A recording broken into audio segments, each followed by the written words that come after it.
So I want to begin the meeting by introducing Myra Sahenich, who was the former assistant town administrator here, and has decided she's bored in retirement, so she's coming back and working with the Community Preservation Committee and the Affordable Housing Trust.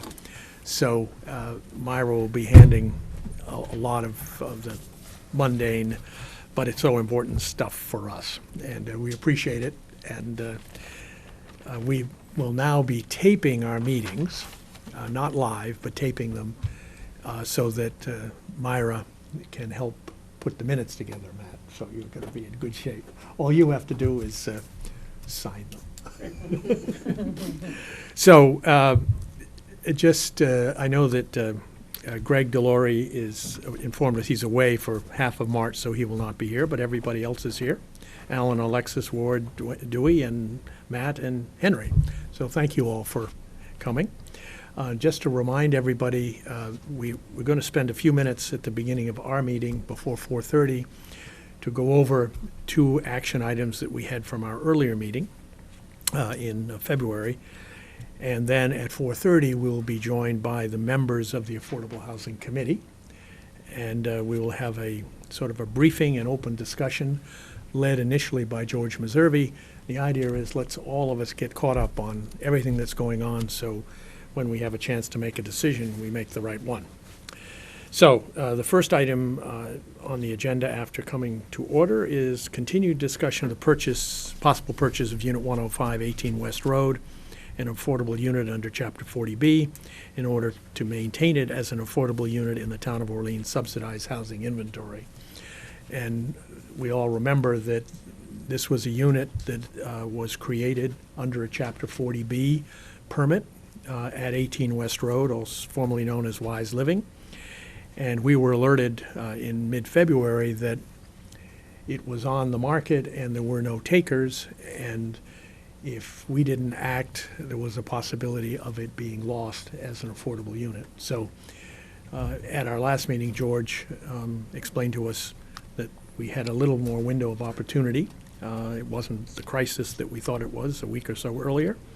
And George, if you could fill us in on where we are and what's happening. Yeah, Good news. Since the last time you met, I've been in touch with Gail Kelleher at Housing Assistance, and they're managing the sale of the property for Chapa. They were able to extend the marketing time for the affordability to April 8th, so we still have a month from today. And since HAC was informed that you voted to increase the broker fee to try to get the real estate community to take a second look at the property, she did show the property this weekend to someone who was very interested. Quote, great showing, but there's not an offer or an application yet.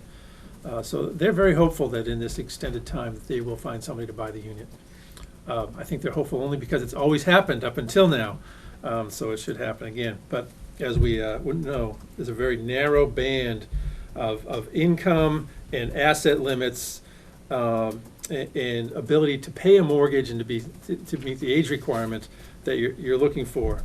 For the right person, it's a terrific housing opportunity. So it has to be someone 62 or older. So it might be that if we get to April 8th, which is probably on or about your next meeting, it may be necessary to ask the owner to extend that marketing time. In order to do that, I think they would need you to offer to pay the condo fees. Condo fees are what, $717 per month. If it's necessary, that would seem like relatively small dollars to continue to keep the property as a affordable unit and to find a suitable applicant. I don't know if you want to talk about that now, but that's the extent of my update. Okay, so you might just also indicate age 62 and older. Assets are limited to $275. $275,000. Yes. Income? Income for one person is like $48,500. For a two-person household is $52,000, somewhere around there.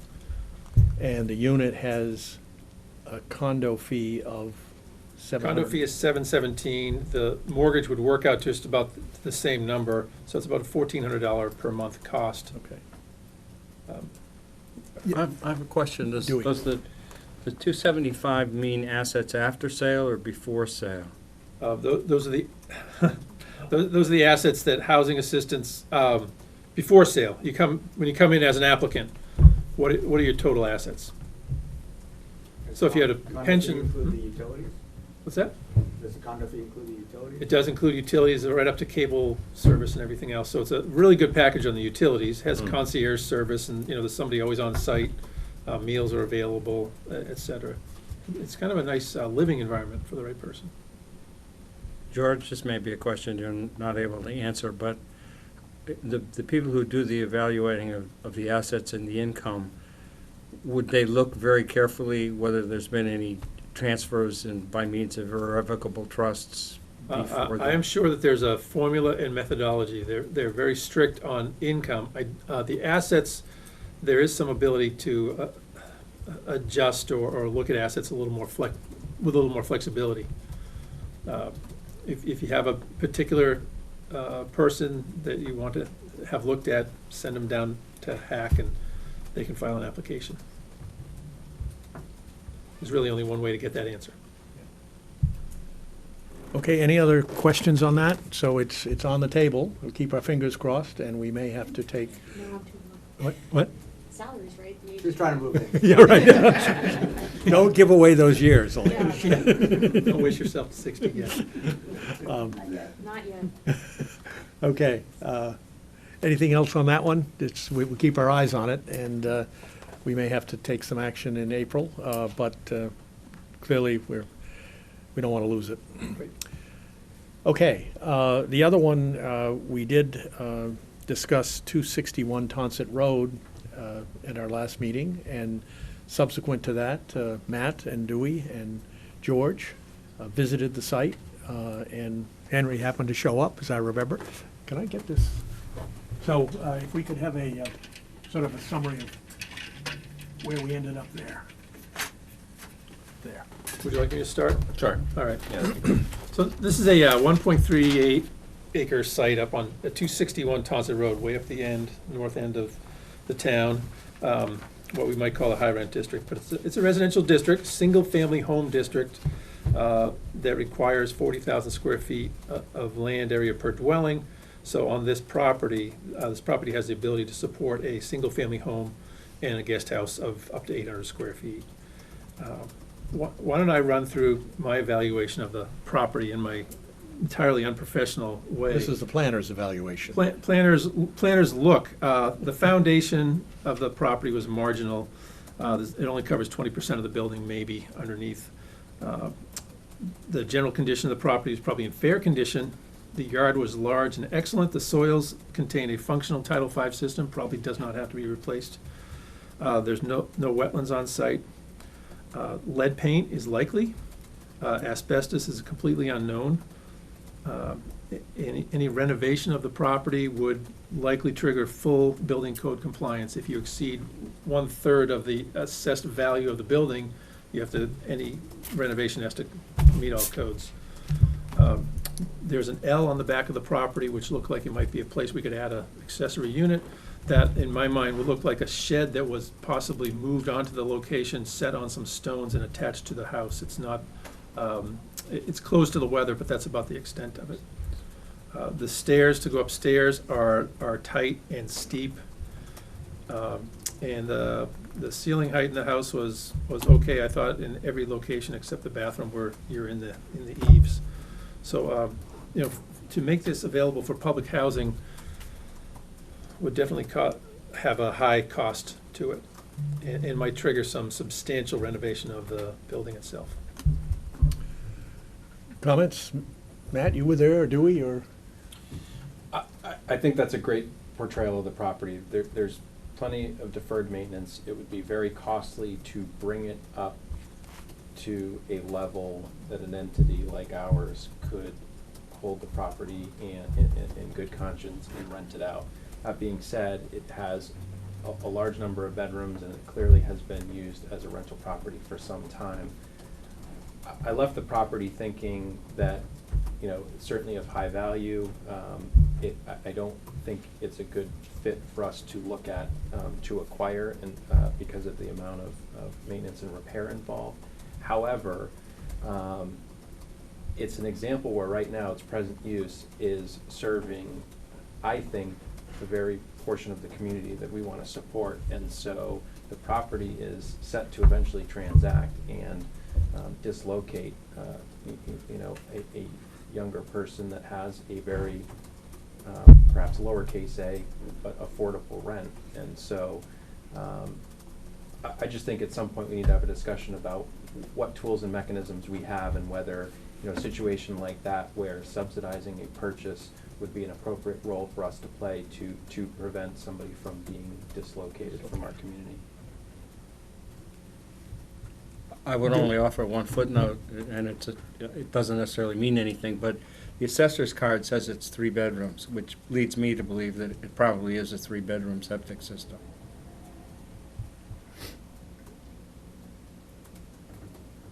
And I concur with what my peers said. Are there any Ward? sort of historic related conditions? It's like 1860 something. It's definitely an old farmhouse. I mean, Um, historic controls on the property. Because of its age, any demolition of the building would require approval by the Historical Commission or the commencement of a 12-month demolition delay period, in which the Historical Commission would try to find some options to save the building. To date, they have enacted that delay on probably a dozen properties now, but they've not been successful in preserving them because we do not have a place to put such buildings.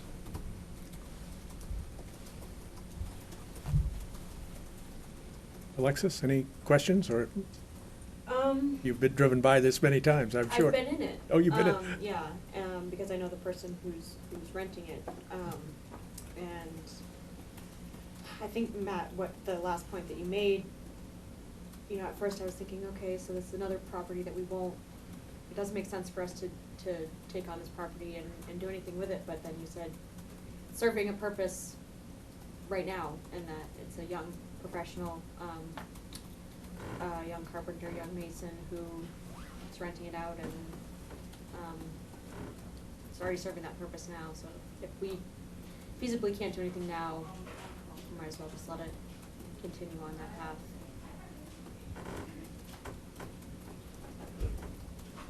The Ward. concept of subsidizing it, open that up more. What might that look like? So the reason that I mentioned that is because the property has a market rate, as I understand it, from what little information we looked at, neighborhood comps and the assessor's card for the property. It has a value that's in excess of what the individual that's living there likely, there's been no conversations with that individual, what they likely can afford. When you look at what the rent is now compared to what a mortgage payment would be, forget the down payment for a minute, they're miles apart. So I think, again, as a newly formed entity, I'm just looking for a discussion at some point to say, is one of our roles to potentially step in and subsidize purchases to allow those that either don't qualify for capital A affordable subsidies to afford houses in our community, a greater breadth of houses, or and how would we even go about that? So, again, if you look at its market rate and the individual can afford this, are we part or all of what makes up the difference there? Can I throw that, Henry. discussion point, whether it's this property or any property, is could you buy time, this is a new entity, buy a property like this at the discounted rate that the family may sell it for, Mhm. way undervalued? Mhm. $650 or $640, what was it, something like that, right? Yep. Can rent it to the guy, it's a guy, right? Mm-hmm. Can you rent it to the guy? I know we're not in the business of management, so you need one of those rental companies, whatever, I assume they take a commission, I don't know how they work, right? To keep it rented, until such time raise money to build something else, fix it up or whatever, but you're not kicking, you're not taking somebody out who's now gotta find someplace which may not exist. Right? And you could think of another scenario, let's not focus on this house, but it does provide an example, where you had somebody living in the house who happened to be handy. Right. And you then begin to develop a program where there's sweat equity that's going into it, much like Habitat, and we're helping bridge the gap that we have. And you could end up in a situation where you, with a whole series of subsidies and platforms and things, where you end up with somebody living in a house that they can afford. Right. And it's a house that is, meets all codes, or meets the codes, without Right. getting into specifics. But the upside is, you could still build that second house, Oh, if, 800 square feet, right? oh, yeah, yes, yeah. So you've now got two. Yeah, exactly. You had built an accessory building next door on the lot, and you could. And that, can that be owned by, I'm not clear, can that be owned by somebody different than the? Under the bylaw, it can't be owned separately. Uncommon housing has to be either the main unit or the accessory unit needs to be rented on an annual basis. And it has to be owned by it has to be occupied by the owner. One of the units needs to be occupied by Yes. the owner, right? Which really prevents us from owning something that would then have And having uncommon two housing, renters, yeah, Right? right. So we- Understand, though, that uncommon bylaw is manipulable from the standpoint of going to the zoning, to the town meeting for an amendment to take care of a case like that. Because it being owner occupied, you could have an alternative, or is owned by a nonprofit entity or something of that sort. So in a sense, it becomes like a two-family Yeah. home that somebody Well- would purchase and then rent it out, apartment, owner occupied. At a drastically reduced rate. Yeah. Or way under that, with presumably he could get, or she could get a loan because the value of the equity in the home is gonna be twice or three times what he paid for it, right? To fix it up, in theory. Presumably, any affordable housing that we pay for would have some sort of a deed restriction, so it stays affordable in the future. So the equity wouldn't be that multiple that you're talking about. But it'd certainly be probably more than he'd pay, because you'd build equity over the time. I don't think we have to necessarily limit ourselves to capital A deed restricted affordable though, right? Right. I mean, we could, it'd be good to do that in certain instances, but we don't have to do it always, Mhm, right? mhm. One Joey? thing, though, if you developed it with the 800 square foot affordable housing accessory unit, that would be baked into the property from then on. Whoever bought the main house would have an obligation to rent that. Yeah. Would or maybe this is, the West Road property has X, not, the whole property's not affordable, there's just X Just number of. 25% Right. is. Would a developer or an investor ever be interested in purchasing a property like that to be able to rent it back at affordable rates if he could purchase it at a discount? Is that, I don't know the numbers on that.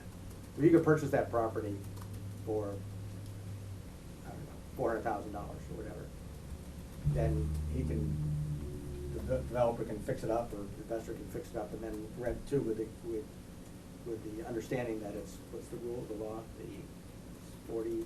40B, that has to stay affordable, or is that just a no gain for him? The ship has probably sailed on a 40B that's been completed and finalized, because there's a master deed for that condo project that breaks down how the condo association is paid for, based on the value of the units. So you probably wouldn't reshuffle that deck. I don't know you could without opening the master deed again.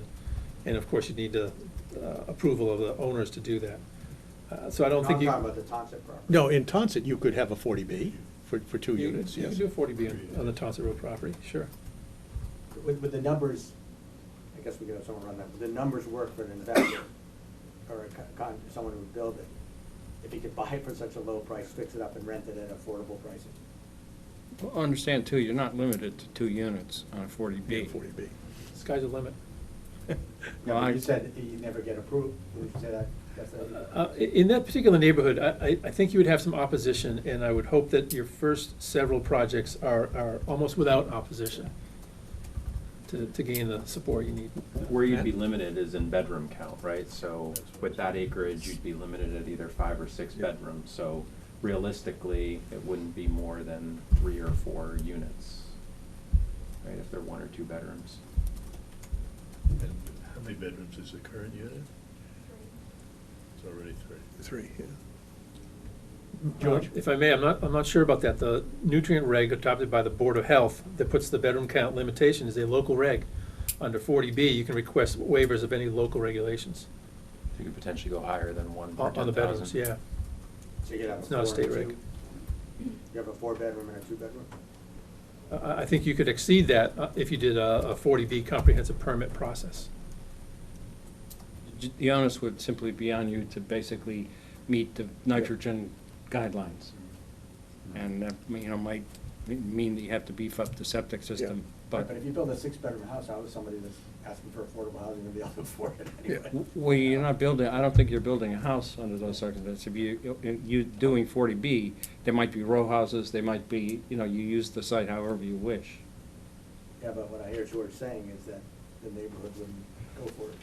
Well, I think that with regard to that, the way to test it out would basically to go and knock on doors. I mean, one of our obligations is to educate people with regard to the need for affordable housing. So, you could stick your toe in the water and see if that's a possibility.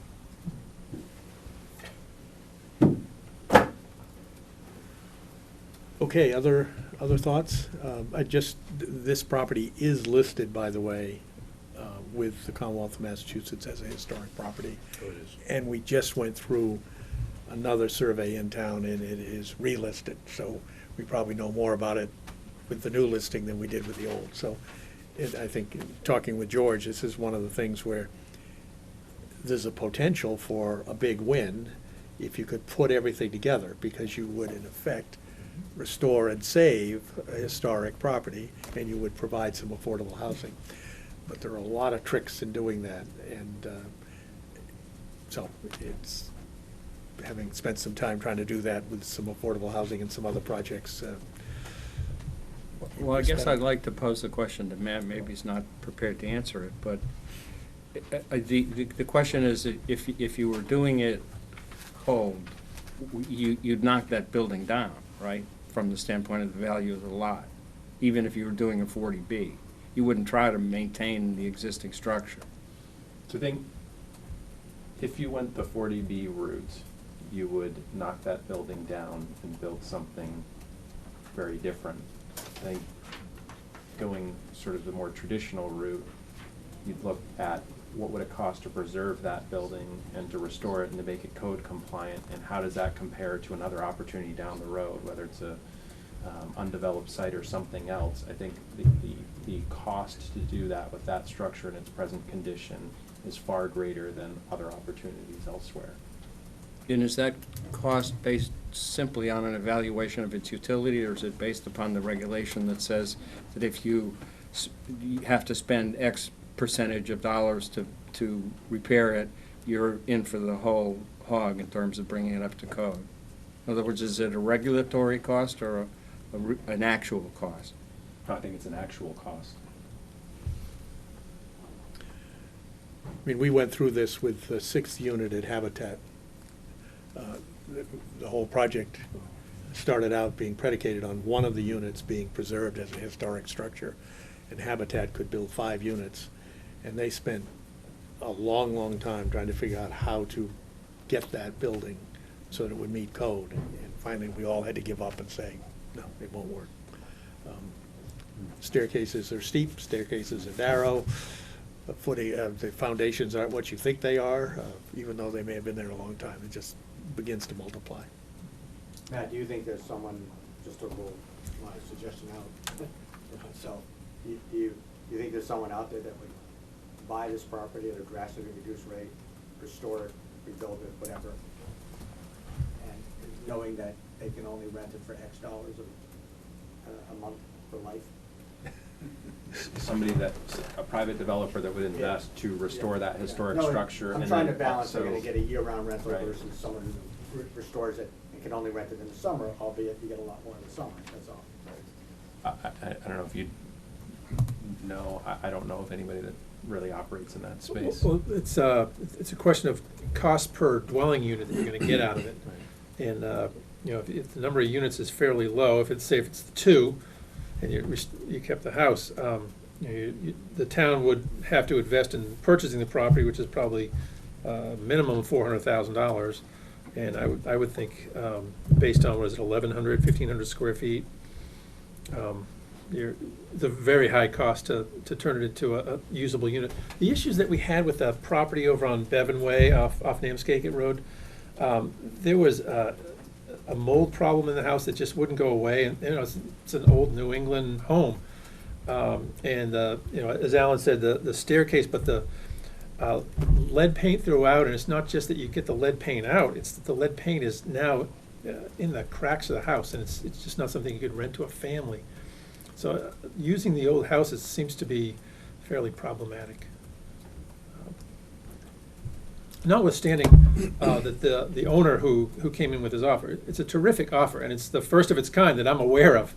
I just, hard pressed to find a way to make it work on I the wasn't property. suggesting a town buy it, I was, you know, just thinking creatively. Yep. This trust could buy it, knowing that there was a contractor or builder who was gonna buy it for the same price. He's getting a $650,000 piece of property for $400,000, so the land is where he's saving. But he's gotta know that he can either build something and restore it for a reasonable cost Right. versus the rentals for life, because it can never change, right? Okay, I think we've probably run this one for a while. We'll come back if we have to. It is 4:30, and we have an agreement that we would have a joint meeting with the Affordable Housing Committee. And Katie, would you like to bring your committee to order, please? Sure. I will call the Affordable Housing Joint Meeting with the Trust to order. These seats are for you guys, Yep. if you want to come up and join us. I think we're only missing Bill, who I'm expecting. So we might want to give him a couple more minutes. Sure. We can begin. He can walk in whenever he's ready. Yeah, absolutely. So this is 4:30, it's a joint meeting, and the first item on the agenda, this is really sort of catch up and get together. And the first item is recent town hall projects, and George is here to sort of begin to give everybody a sort of a summary of the kinds of activities that have been going on prior to this iteration of the trust. George? Okay, and I'm not here to present so much as to kind of give you a foundation of a discussion with, so. I'm going to run through some of the items that are on your agenda and just give you snippets of what's happened. The first thing is to talk about some town housing projects recently. Let's go through these. The Hinckley Housing Project, 257 Route 6A, has 4 dwelling units. It was conceived as 8. We got a lot of pushback in the neighborhood, reduced it to 4. The town bought that property for $255,000. We had a lawsuit from One Stop Oil Change. This is just to get an idea of like the real world, what happens with a project, because this was a good learning tool. One Stop Oil Change did not want us to use their driveway, which we had an easement over, for a housing project. That held us back for about a year and a half. We got appealed. We eventually resolved that, put out an RFP, found a developer. This was sometime around the 2009-10 time. It was not a good time for real estate development. The builder started the project, got held up, had financial difficulty. We had to have Harwich Ecumenical Council for Housing came in and took over the project and finished it and got it done. In the end, there are 4 families who occupy this property. They're single-family homes that were done with a non-compliant subdivision through a 40B process. So everybody owns a little bacon strip that goes from 6A up the hill. The house, you can hand the sugar, to your neighbors, which is a very nice thing in a neighborhood. So that got done, but it took 7 or 8 years from inception to occupancy. Old Tote Road is a simple single affordable unit that was added to the lower level of Lower Cape Outreach Council's property. They have an office and they put a apartment underneath. The town provided overall $130,000 for engineering, feasibility, and construction of that project. The unit is fully occupied, and it's a really good place to have a housing unit because there's always somebody there. They're watching it, they're maintaining it. It's a good, the high cost for one unit. Well, what's the cost? $130,000, all CPC funds. Well, they actually put in probably about 10 grand of their own money. Yeah, I only All count what over. we spent. I was only counting the town's Yeah, contribution. but your question was, what was the total cost? And Mhm. it was at least 140, maybe 150, and this was in an existing building. Hmm. Conversion of a lower level, Yeah, just and make then it nicer. because it was a mixed-use building, you ran into other code issues that had to be dealt with. But that was a quick one. Bevan Way, that the Habitat for Humanity subdivision, we've kind of talked about that. The CPC provided funds for the purchase of this property by Habitat. The town really facilitated Habitat requesting the funds. And we had a old program to purchase condominium units on the market and to write them down and make them available to, income qualified buyers. We ran into the housing crisis in '09 and were unable to use those funds, so we reprogrammed them right into the Habitat project. And Habitat moved at lightning speed for a housing project. I think they got this done from idea to occupancy in about 2.5, 3 years, very, very quickly. That was a And 40B as well, right? That was a 40B. It had like 5.9 acres, so it looked like you could squeeze 6 lots in there. There's an electric easement that kind of makes it a little funky. So it was my, I would assert that we could have done a 6-lot subdivision under the regs, but we used 40B to overcome, to make it a little easier, get some dimensional waivers that made it easier to work with. Cape Cod Village, I think you all know about. The town provided 50% of the initial purchase price for the 4-acre site behind Mid-Cape Home Center, and later was asked to and provided funds to pay off the remainder of the mortgage so that the nonprofit could get funding. This project is going to have 15 bedrooms, so it'll be housing for 15 adults with autism. It's a terrific location because it's close to town, but it's cloistered away, so it has the privacy and the community connection that you would like. That is under construction right now. That's a real plus for the community, and the fact that Orleans stood up and provided a lot of money and a lot of support to make that happen speaks well to the town. So those are sort of the, if you add those up, there's 26 units total. And that's a decade worth of effort. Now, we've contributed to other projects, we've contributed to Penrose up in Eastham and have protected some existing units, but without a lot of funds available, that's what we have been able to accomplish. So maybe I'll just take a minute and talk about housing needs. Katie, feel free to, or anybody, jump right in. You all have that community needs, housing needs study, right? If we go to page 75 of this study, there's a summary of housing needs. And it essentially says that the groups to be served are families, seniors, and one-person households. If ever you do a project that involves state grant funds to make it work, they will require you to do a mix of units. So you'll be doing family units, et cetera. As to the types of units that are recommended in the study, which is 2017, it's pretty contemporary, it recommends that 85% of the new units should be rental units, 15% ownership. I would suggest to you that if you focus your efforts entirely on the rental program, that the ownership units will fall into your lap, because ownership projects compared to rental are so easy to put together. They take less time, and developers will build them because when a developer builds it, he sells it, he gets his entire capital investment back, and he's gone. Goodbye. The rental project, the monthly rents just come in dribs and drabs, and there's a long period of financing and a lot of long-term responsibility with a rental project.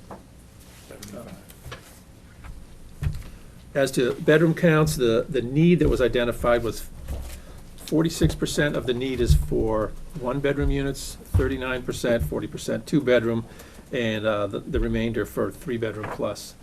So each project doesn't have to have a mix of units, but the need is clearly in the one and two-bedroom area. And it would seem to me that when you get into ownership, the more bedrooms are more practical in the ownership units. So when we talk about community goals, this study recommended the town adopt a goal of producing 100 units of housing in a decade. So, you know, the density that has been provided by town meeting for the downtown area, which is the Eastham Rotary all the way to the Brewster Town Line. There's a lot of opportunity for density that is, you know, 2 times or 2.5 times what was previously allowed. That combined with the public infrastructure, if the sewers are approved in May, really sets the stage for you to do something substantial. Further down on the agenda, I think, well, I guess we could talk about it. The Housing Committee has put together a spreadsheet of available properties, and I got about 10 copies of that I brought here. So, you just take one and pass them around, Matt. Tom, you got yours? Yep. See how far they get.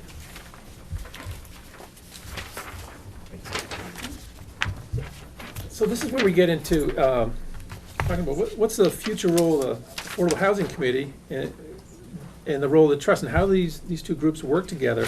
So we're coordinating activities and working, you know, of one mind. In anticipation of your trust, we started researching properties probably a year ago, thinking the trust would come together. And this is a list of the properties that are available, that have been looked at. There are some that are pretty interesting, some that have fallen by the wayside. To this, I would go right to the bottom of this list and look at 151 Route 6A, which is that old Tavern Motel. That's currently for, what's that? 39, is that them? This is across from Gill's. Across from Gill's Staples. gas station. Oh, yeah, okay. Yeah, it's, as you're heading toward Brewster, it's on the left-hand side of the dip in the road. It's a long strip motel with an 1829 building in the middle, the old tavern. It actually is a building that was moved there.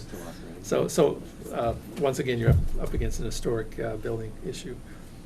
That's a 2-acre site, and you know, Is that within the sewer area? that is definitely within the proposed sewer area if it goes through. There's a project, could you just pass that around, I just take a glance at it? There's a project that was done in Westford, right off 495, that built 20 units on 4 acres of land. And what they did is they built these little bungalows that were between 900 and 1,000 square feet. They're close together, but they're separate buildings, which seems to me desirable for people long-term. Renters don't always want to have neighbors that they have to hear through the walls. Anyway, I'm just passing that around because this kind of site looks like it could probably sustain 15 of those kind of small single-family units on the site. Maybe not quite as many as that did. But I think about this a lot. I think about housing a lot. And the cost of construction is something we're going to have to reconcile in some way. And it seems to me the only way to get there is to do smaller units, or to find ways to avoid where the cost points are on construction.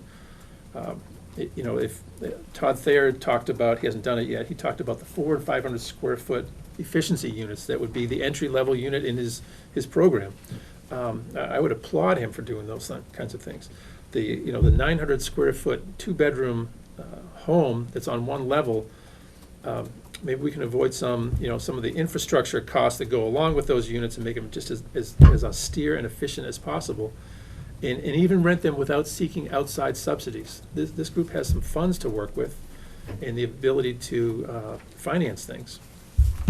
So I get to the end of my ability, but you all have specific expertise. We'd like to, maybe we could find a way to really crack this open and develop housing that meets the needs of the community, and have the ability to keep it strictly to residents of Orleans, because we're not seeking any state subsidies for the program.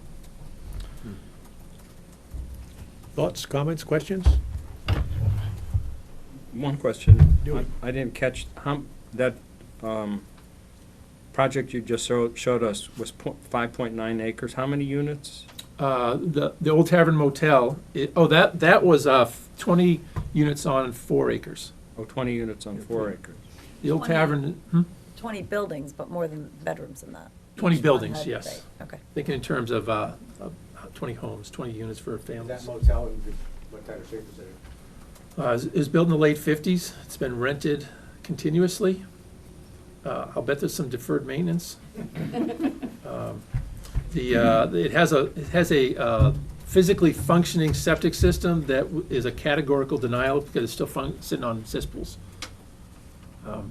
I've not been inside the units at all. There is another buyer who's interested, who probably will purchase it and turn it into keep it as a motel and just run it for another 10 or 20 years in its current configuration. I bring this up because there are a couple fairly large lots in the downtown that are available right now, and that has not always been the case. And it seems to me that in Orleans, we need to take full advantage of every opportunity for substantial, efficiency by the density and the number of units you can get on a site. So in this case, you say, oh my gosh, why would we buy a motel that failed Title V non-functioning septic system for 1.3 million? Well, you might be able to buy it for less than that in the marketplace. And you hold it and you go through the permitting process, so in 2022 or 2023, you don't have to worry about septic systems anymore. You have built, financed some housing that's ready to go. So that's thinking ahead. We say, oh my God, 2023 is 4 years from now. Well, believe me, at my age, that's tomorrow. And given, you could think of ways that you could finance this and hold it, just the 10-year note from the bank, if they were interested in helping, interest only. There's some interesting opportunities here as you begin to put something together. Held by who, Alan? The trust? I mean, the trust would buy it. Whole title. Yeah. I thought there was a general desire to not do that. Well, to hold it, to do something with it. Right. Yeah, so interim, if maybe, and Not then. on a longer-term basis, Yeah, like yeah. for 4 years. Yeah, depend. Okay. I was thinking of, and George and I were talking earlier today, when some of these opportunities come up, that you might say, oh my God, we can't afford 1.3 million, but let's look ahead and say, if we could buy it at a discount and hold it, so it costs you interest only on $1 million over a few years. Well, and for 4 years, it can continue to operate as a motel. I mean, there are. Well, you could, if sure you there's- wanted to run it as a motel, that's one of the Well, other issues. Yeah, I'm guessing there is cash flow generated from that But you have to Given replace the its septic history. system to continue to operate it. today. Yes, as soon as it changes hands, Oh. as soon as it transfers. So can I just? Katie, go ahead. Maybe just take a step back for a second. I guess in listening to the conversation, it seems like there's a lot of specific ideas being held out, whether they're specific properties or actually just specific properties that we've sort of been talking about. And I don't know if it might be worth a conversation to sort of talk about what are our priorities, what our goals would be, where we want to see, the development. Is it in rentals? Is it in home ownership? It might steer where we want to see funding for the trust go. We've always, as the Affordable Housing Committee, since I've been involved, been very opportunistic. Anything that came up that we were able to do, because we didn't have the ability to come to a board such as yours and get funding right away, we were sort of limited in that way. Now that, the funds are going to start coming in and we can present you guys with ideas that we may be able to develop, I was hoping we might be able to have a conversation about what our need study sort of told us about the town, if that's a direction we want to adopt, and those are goals we wanted to adopt. If Fran and I had a conversation after your last meeting, and she pointed out that these are the needs of the town as we sit in it now. Do we want to incentivize certain groups of people to come to Orleans? Are we looking for young families? Are we looking for more workforce the idea of caring for the aging population, the people who can't afford to live here anymore? So I don't know if it might be worth having that conversation to sort of steer where we want the funds and projects to go. Sure. You started it. I mean, because I want you guys to sort of jump in. We've been looking at this for a while. We know we have this great study that's told us a lot about what we want and where we're going. Do you guys have ideas of where you would like to suggest that money goes? Well, I think the tenor of our conversations thus far on the Affordable Housing Committee have certainly had a desire, like you said, we've been certainly opportunistic, but looking forward, a desire to go after rental property or developing rental property. That is a focus in the report, and I think that's something that we, I think, have also identified as just a really dire need that is very difficult to fill. And as George said a little bit earlier, it seems that if you successfully develop some or locate or however you come about finding rental property, that acquisition for purchase may reveal themselves to you sort of along the way naturally. Rental property is, I think, undoubtedly a more difficult hurdle to clear here, which makes it more of a priority. I mean, right now, the occupancy for rental property in Orleans is a matter of turnover. There are no vacant units unless they're being turned over. That's sort of a ongoing, permanent situation. I would agree with what you were saying, Tom. That really needs to be our focus, I think, and I think it was illustrated in the study that was done in 2017. And if we're looking at rentals, then we, as has been noted, we need to think about the maintenance, the ongoing management of the rental properties. So if you're going to do that in any way that's affordable, you need to have the rental properties in the same area. It's too expensive if they're scattered about. So that leads us to looking at larger properties that could be developed with a number of units on that property to make it much more easily and affordably managed. And I think we've said all along that we don't want the town to manage the rental properties. We don't want to own them. That's right, but, that's right, we don't want to be in charge of it. And that means you've got to get a large one that is economically viable. As you say, the odd around, and there are a few of them, it's not realistic. And we talked to CDP, and they'll tell you the same thing. They're into making it affordable, but they don't want to talk to you about scattered site rental housing.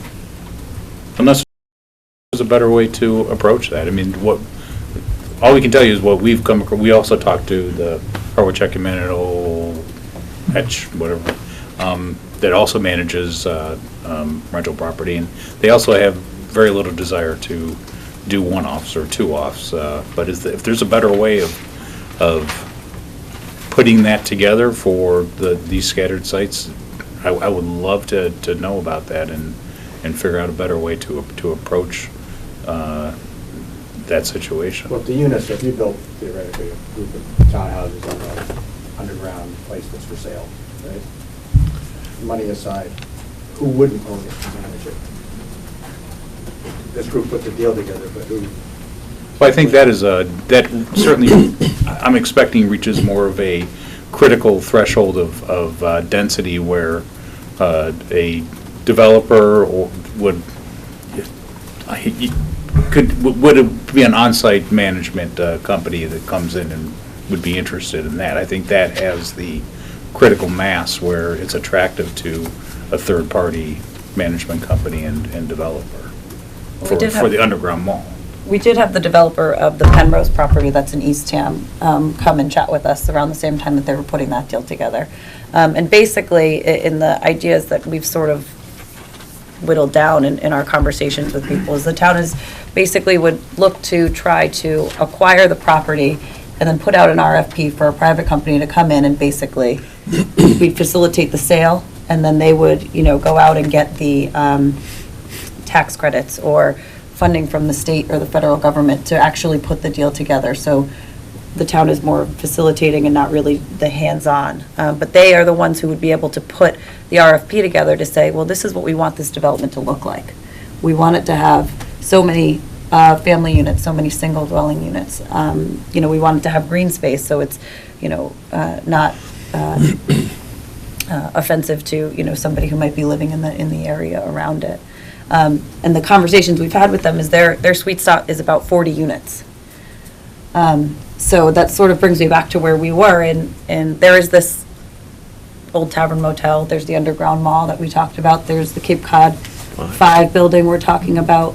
So there's sort of all of these different opportunities out there, and I guess how do we want to decide where to put our resources, and what do you want us to do what information do you guys need to be able to make that decision? There is one other option that we have never talked about because we didn't have the trust. But there are other communities that have put together a nonprofit or whatever that has done development and is running rental properties. They've actually formed a corporation, town corporation. I'm not sure how it is. Alan, you're much closer to this history than I am, but I know there are towns that have companies that run rental properties that is owned by the trust fund. So in my experience, we created a separate corporation, and we provided different funding avenues for that corporation. It's one step beyond the Orleans Trust, because it was independent. Right. But we provided community development block grant money, and then we got a line of credit from a bank, and they got some home money. So they were operating with a separate board, going off and doing things for the town, and periodically coming back to the town asking for money to help it work. The trust can do many of those things, but not all of them. Because But we're it's not public that agents. This corporation would then be have the risk taker and separate the liability. Yeah, exactly, yeah. And I think Falmouth does something similar to that. They have the Falmouth Corporation Yes. and the Falmouth Housing Authority, and they sort of operate separately. I think the late Bob Murray, who was executive director of the Housing Authority in Falmouth, helped create the Housing Corporation. Agreed. The backstory is Bob Murray had been a selectman in Arlington when I was there. And we couldn't do it in Arlington, and he moved to the Cape and figured out how to do it. But anyways, land was cheaper than those days. So in this discussion, we did talk about Cape Cod 5, and you want to just give the trust a sort of an update of Yeah. what we're doing and where we're heading We there? did an initial pre-feasibility study for short dollars with an architect to look at the Cape Cod 5 building. Cape Cod 5, this is the West Road Operations Center. It's 3-point-something acres in total, with a little side panhandle lot next to it that's undeveloped. It appears that the building is suitable to be renovated into residential property.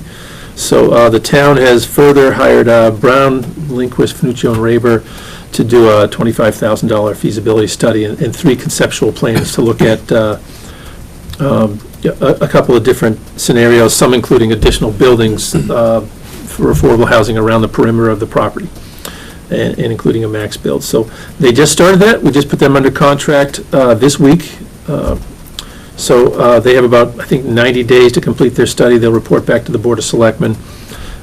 Before we did that, we got a letter of intent signed by the Cape Cod 5 that indicates that they will not market the property while we're doing the study. Cape Cod 5 is interested in working with the municipality. They get those CRA, Community Reinvestment Act credits, and it's just they're a community bank and they want to do community things that the world will know about. It's good for the bank, it's good for the community. So that's ongoing. I think that's probably right now, a sideline to your trust until the study is done and the selectmen have seen the report. Is it fair to say that should that project go forward, that the town might be looking to the trust for some funding to acquire the property? I have no idea. But that is another Yes. property where that sweet spot is. I'll say that. You know, it looks like 40-plus units could fit on that property, which makes it viable to do a tax credit project. And if anybody understands the tax credit program, please come by my office and explain it to me. But that's the difference, right? If you're looking for a big project in an RFP with and you're putting it out for tax credits, that limits your ability to sort of direct what kind of units you want on the property. Oh, yeah. If Orleans funds it, they can say, this is what we want and this is what we want to do. Once you start looking for federal and state dollars, that dictates what you can do with the project And who can live there? and who can live there. And I think one of the things that we've learned about the 40B process is that it's extremely complex and does take a long time, and it does bring in a lot of regulation as to what you can do. So if we can find creative ways to create the kind of housing we want, we have much more control over that. Yeah, you know, my understanding of that, Fran, is if you just use local dollars on a housing project, you're still subject to fair housing standards. You know, you can't discriminate against people. But I don't think you'd be held to the local preference limitation. I think you could make a project funded entirely by local dollars to be entirely for local people. Which I think is really important, the Well, local preference. Yeah, but you can't get outside subsidies for that, so there's a balance in there. It just seems to me that, back to your point, that this determining or agreeing on the strategy is the key, because we could be all over the place every time, looking at this house, people, and that's gonna get out in the press or whatever, and people are gonna come forward, we want this for affordable housing, we want this, we want that. I think it would save time if we could agree on a strategy, if that's cluster, for lack of a better term, versus, independent. And on the flip side of that, is there something that works, so that works best for affordable housing and cost. What works best, what will the town accept? I mean, if we build 40 units at the underground, will the town accept that? Nice locations, there's not a lot of sensitive receptors around there. Will there be sewers there? Not planned. The sewers would come up 6A and go down West Road and then cut back to the plant. Totally downhill towards Bruce. Yeah. It's not going in the cove. So, I mean, Don't just put that in your minutes. when you're thinking about, maybe the potential, what you could do with the property and the cost and a septic system, I don't know. Just It seems to me we have, it's going to be, to balance these things is going to be really tricky, because you want to put your energies into projects that you can get done, that you can actually have the resources to finish, on the one hand. On the other hand, we'll have a lot of opportunity, given that the sewer is coming in and there will be properties on the market, and we don't want to let those properties disappear or go somewhere else. So that creating that balance is going to be tricky. I think that the committee to date has really done a great job of consolidating our choices. And if you look at this sheet, this is sort of what's we know about, having spent time trying to understand the marketplace and the properties. And the thing that just surprises me is that we've gone through all the parcels in the town of Orleans looking for something that's available and unused and forgotten. And we end up with 4 of them, some of which can't be used anyways. And I know, reading the paper, the town of Harwich has gone through their portfolio, and they've got pieces all over the place, which They have allow them. more parcels that are forgotten over there. Yeah, exactly. So I think that the committee has done a great job of allowing us to focus on what the potential areas are. And this has been done at the same time that George and the planning board, and ultimately the town meeting, has spent a lot of time trying to figure out what the zoning in the town of Orleans should be and what should happen where. And unlike other communities, as George led off by saying, between Eastham and Brewster along 6A and parts of 28, we have changed the zoning into general business, local business, and village center, all of which allow housing at some interesting potential densities.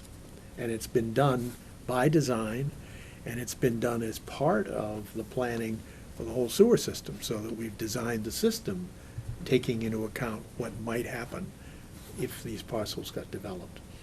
So when you take the plan and what we started off discussing, about 100 units of varieties, and you take what the portfolio is, and you take what the land use controls are, and what we think we need, we can have some meaningful, rational discussions focusing on some things that we might make happen. And George, I would just note that, yes, the work that's being done on the Cape Cod 5 was approved by the Board of Selectmen, but as one member of the Board of Selectmen, there's another one here, that is being done for this group in this room. The Board of Selectmen doesn't want to get involved in building something at Cape Cod 5. And I think personally, having sat on a board of a mutual savings bank of exactly the same size as Cape Cod 5 for 33 years, that kind of bank, as George said, wants to do something that benefits the community. So you don't sit there and worry about what the assessed valuation is of that property today. You figure out how it should be reused. And I'll bet you that that bank wants to participate in a variety of different ways, because they get more credit for doing that than what they might get for a return of selling it in the open. So I think the work that's being done by Brown Lundquist is critical. And over the next 90 days, we'll begin to see and understand what our choices are, what our opportunities are. And is it something that we can finance ourselves, or maybe with the bank, or do we have to go into the tax credits and everything else and lose certain controls that we've talked about? So we can have a lot of discussion about that as we move forward. Is the septic there? Would the septic be there? The public sewer will go down West Road, yes. Yep. And we did the initial analysis before we had a structural engineer and site engineer go in there first. It turns out that the existing Title V system could accommodate the conversion of the existing building into 29 one-bedroom 29 was the units. number, right. So it's there, but then the question is that building easily convertible to housing, having been built in 2 phases for office and so forth? We also had a conversation that it could support more than 29. Oh, absolutely. And exactly what that number is and what it would look like, is still sort of what we're waiting to find out. And I think Brown Lindquist will tell us that. I have a feeling that 29 may have been an arbitrary number that got put into that first study to avoid Cape Cod Commission review. It Because was if you go less to than 30. It was less than 30. Who cares? Cape Cod Commission is going to support something on that site as time goes I on. think it was, the study, the initial study had 12, and 5 units in the lower level. And I think that was based on the square footage available.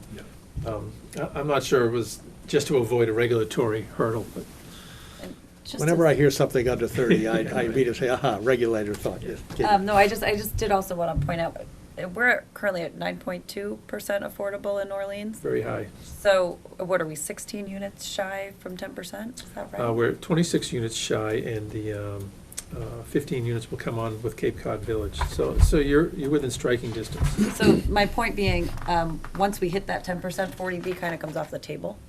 Once you hit 10% of affordable units, you can no longer sort of request that you get around all of the regulations. So identifying the projects, if we need to use a 40B, we may want to do that sooner than later, and use it on a project that might Is that, be bigger as opposed to a 2-acre lot on Thompson. Just my like- understanding was that 10% was so we wouldn't have an unfriendly 40B. Yeah. If But I you're- think you can still use the Oh, you still use it. 40B. Oh, yeah.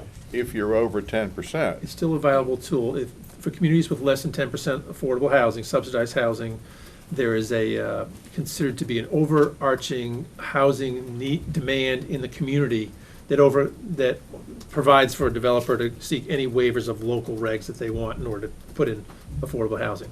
Once you reach 10%, that is no longer an assumption, and then it's, a denial could be sustained at the Housing Appeals Committee at the state level. But you can still use a 40B at over 10%, a Absolutely. friendly 40B. Yes. Yeah, I apologize. Yeah. I apologize. And just one other thing, Katie, the number I remember Penrose saying was 50 or 54, not 40, so. Was you- the 40 I got from when Laura Schufeld. Laura yeah. came to the Selectmen. selectmen, okay. Yeah. So, I She said mean- 40 to 50. And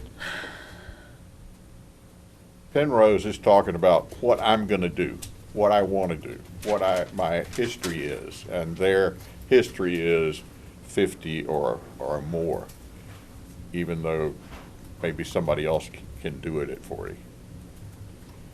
I think that we ought to focus on rental housing only, and if there is a opportunity for a sale house, a house for sale, we ought to jump all over it and give it to Habitat and get the hell out of it.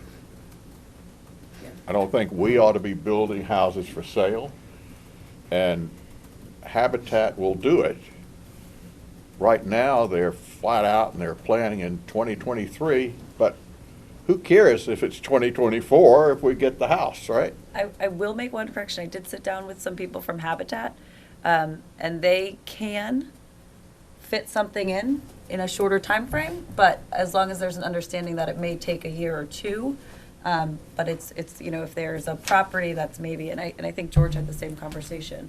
If there's a 1 acre that's gonna be a one house build or something like that, that's something they could probably work into another project. It still But would be anything- 2-3 years out. I Right, mean, but right, anything but you major, started. anything, Yeah, but you got to get on the list. Yeah. And, Right. right now, I'm in with Habitat. Mm-hmm. I didn't talk to Vicki, but we're planning bills that are starting in at least 2021. I mean, we're out to 2021 planning. But as far as I'm concerned, who cares how quickly it gets done? If we get it nailed to get on the list, and, I might not be around shingling it, but there'll be some be young managing people it. who will. George? So to that point, there's one parcel at 16 Old Timers Lane in Orleans that might be a suitable property. It's really hard to find a vacant lot you can build a house on in this town. And to find one south of $250,000 is even harder. 16 Old Timers, it's 0.69 of an acre. It's all upland. It's on an existing road. The asking Is it price on is. here? yeah, it's not on this list. It's No, on- I just wrote in the bottom in Oh. pen, that's why Oh, you. it's on the bottom, I'm We're all looking at sorry. the list for it. Can you say it again? Yeah. 16 Old Timers, 16, old timers, okay. yes. But it's not an age-restricted road. 225 is the asking price. So, that's a property, and you couldn't have a guest house on it. So we don't have to have a conversation. But it's a property you could buy or enable Habitat to purchase and put in their queue so they build a house on it when the time comes. What's the size of the lot? 0.69? 0.69. It's a nice lot. It's a decent lot. Is it on the market? It's on the market. It's on MLS today. Oh, really? Takes no special tools, yeah. For 2.25. Yeah. So, that's a high price for one unit. It's probably a family unit, 3-bedroom, supports a family. That's probably, if you wanted to do something immediately so that you had some demonstrable progress, that's something you could do quickly prior to town meeting. Do your diligence, make sure it perks and everything else, and So buy the lot and then get Habitat to build it? or make the money available for Habitat to buy the lot with certain performance requirements. You don't even have Like to we take did title. for Bevan Way. Yes. Matt? So I like the idea of Penrose-sized development, and I'd like to come back to that in a minute to talk about who might educate us on the process of crafting an RFP together that would go out to developers that would then develop, finance, build, and manage a property, much like Penrose will do on that property. Back to the single-family lots, the idea of buying a piece of property and giving it to Habitat, I think is a great mechanism, and again, it's one more arrow in the quiver. But what about the idea with some of these single-family lots that actually are developed with houses? What about the idea of finding a partner in the community that can, that is interested in taking on and managing and renting single-family homes? And would we then, I'm all into rental, so would we then be able to put a deed restriction that that house is forever rented year-round, on a year-round basis? Oh, yeah. Right? And so Absolutely. whoever that partner is in the community, here you go, here's the unit. Maybe we're paying for all of it, maybe we're only subsidizing the purchase, and then it is deeded as a year-round rental there forward.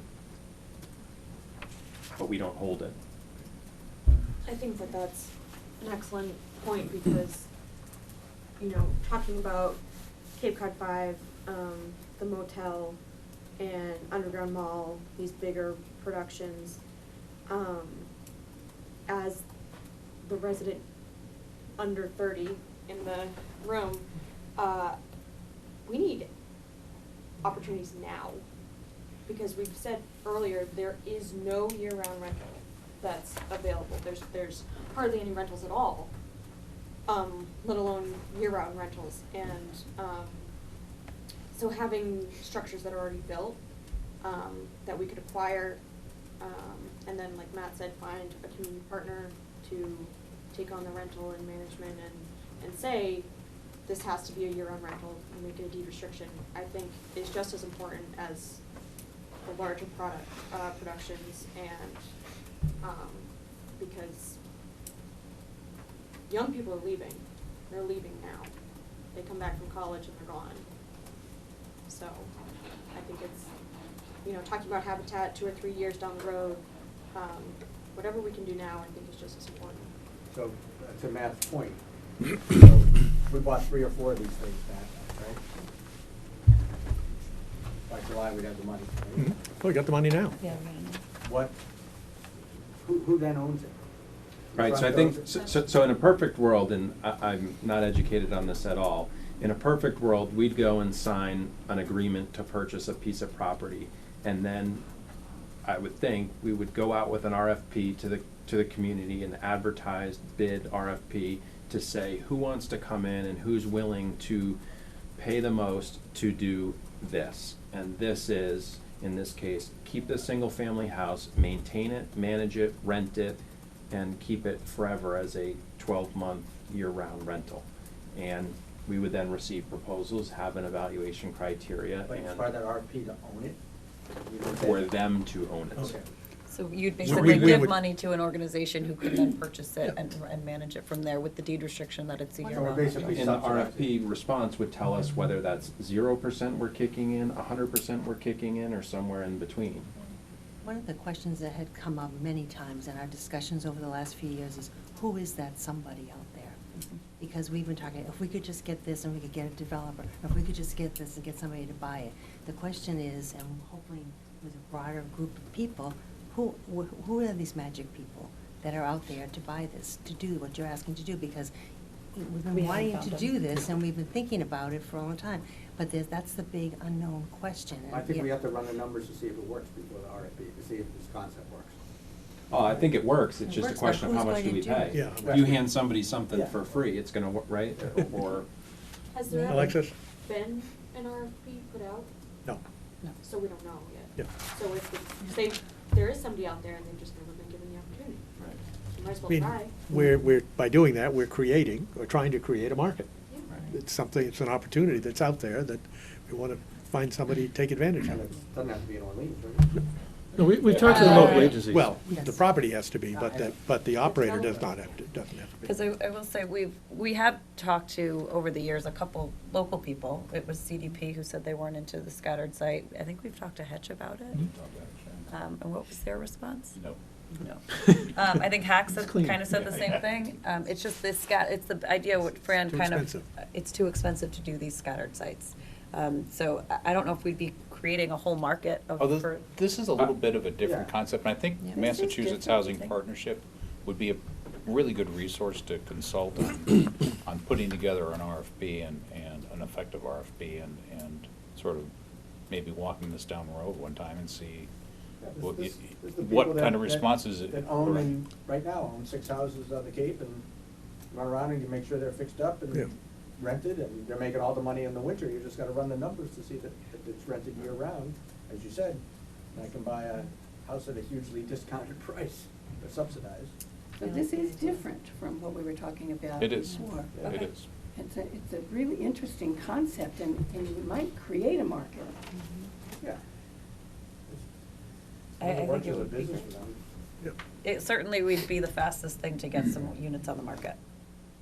As Which one did opposed you to- want? Yeah. Yeah. Well, I will say, I did look at 7 Sonberg Circle, that's already sold Yeah. Yeah. for $199. Yeah. So, So just talking about parcels, the one that we added was the 16 Old Timers Lane. It's out there just on the market at a price. Should we ask George to see what, It's an empty lot though, right? it's an empty lot, right? But we talked about Sodberg Circle, George, and it disappeared before we got the trust created, basically. Yes. You don't have to go to town meeting anymore. Let's take advantage of that. Yeah, and, okay, so something's just come on. Should we go take a look at it and find out? The answer, in my mind, is yes. Yeah, I think that the vacant lots were the idea to go to Habitat, but yeah. now we're talking single-family Well, homes that are low Right, so what about cost. 11A Cove Road? Is that a, oh, that's a, That's still pending. Yeah, that's a condo. so offer them 389, 390. Yeah. Do you know what that is, Henry? It's a small salt box that's 90 degrees off the, facing the road. It's 1,400 square feet total. You could potentially put 3 units in there, but you have to hold the whole property. There's a single-family home behind that's condoed out. So the whole property's for sale for $699, I think. And there were some people interested in it, but when the private sector can't make the numbers work, they walk away. So I they don't walk think away we from have that. anything on this list that has a home on it, that is a usable home. We've looked at a couple, maybe they're no longer on the list because they've sold, but we've walked the property on a couple Right.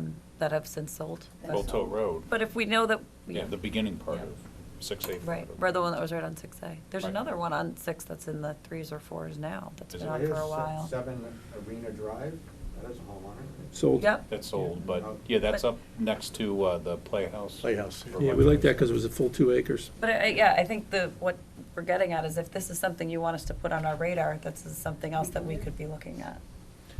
I think in terms of the initial splash and getting something into the inventory quickly, it's a built property and not an Yeah, empty okay. lot. Not to say that we Hmm. shouldn't have a multi-pronged approach, but. There's a lot more houses for sale than this list. Oh, yeah, Undoubtedly, this but- is This the is bottom just, end. Bottom end. Yeah. Price What range. what This price is the ceiling ones do you you can want to put afford. on a Yeah. Yeah, exactly. What price, I mean, it's a genuine question, what price ceiling do you want to put on the search? If you go up to $500,000, you can get 20 properties for sale. Sure. So it seems that we're talking about a 3-pronged approach. We're talking about, number one, looking at larger properties where we could create a larger group of rental units. We're talking about vacant lots that we could purchase or pass to Habitat. And then thirdly, we're thinking about looking now, newly, idea of looking at houses that are for sale that we could somehow go out to encourage somebody to purchase and manage it as a rental. So, how do we get these things accomplished, and what would you like us to bring to you to help make your decision? Anytime you find one, you call us, and 48 hours later, we'll meet and we'll act. How's that for a deal? Okay. Haven't had one like that before, have you? No, I don't think I have. Right. And at the same time, I don't want to lose sight of, I think George, at the beginning of the meeting, pointed out, Old Tavern Motel. I know it's 1.3, but I mean, it's a lot of acreage for 1.3, and we could probably do a lot with it. Is there something you want us to do to investigate that property? Because it will be on the sewers, and it is something in addition to Old Cape Cod 5 that we could look at. So I don't want to Sure. just kind of get sidetracked from that opportunity as well. George, what do you think we need to take a harder look at that property? I'm excellent with zoning. Yeah, If right. you want to know what this book will let you do, I can tell you how to do it. But you've got to lay out what your assumptions are and do a little project pro forma, I guess. By zoning, you can put 25 units on that site, 2.1 plus. It also backs up on the elementary school. So we've struck out in the past asking for the use of some of the back 5 acres, the woods behind the elementary school. I don't know if you're all aware of it. We sought that for affordable housing one time, but we're looking for the whole piece. But if you wanted to take a half acre or a little bit more, have the elementary school declare its surplus and make it available to you, it might make that property even sweeter. So you can put 25 one-bedroom units on there? You could put 25 two-bedroom units on it, once you have sewer. So right now, if you wanted to convert it without the sewers, you're limited to the 30 bedrooms, 30 motel units, the flow that is. That probably converts to 15 units. Vice Chair, I have to go too. Can I just add one thing? That an assignment that you guys could take on is developing a really sensitive early warning system for properties in financial distress and mortgage foreclosure and that sort of thing. Right. Nobody's really doing that in the town. And beyond that, there's relationships with banks so the distressed properties are just sort of a natural, I think, inventory for the kind of projects that you're looking for some of them. Probably the best way to do that is through the tax office, because the banks aren't always local and have the mortgages. Right. But if the taxes are deferred. By the time the tax office finds out about it, your opportunity's long gone. How do you know that if the bank's Kentucky Bank? Neighbors?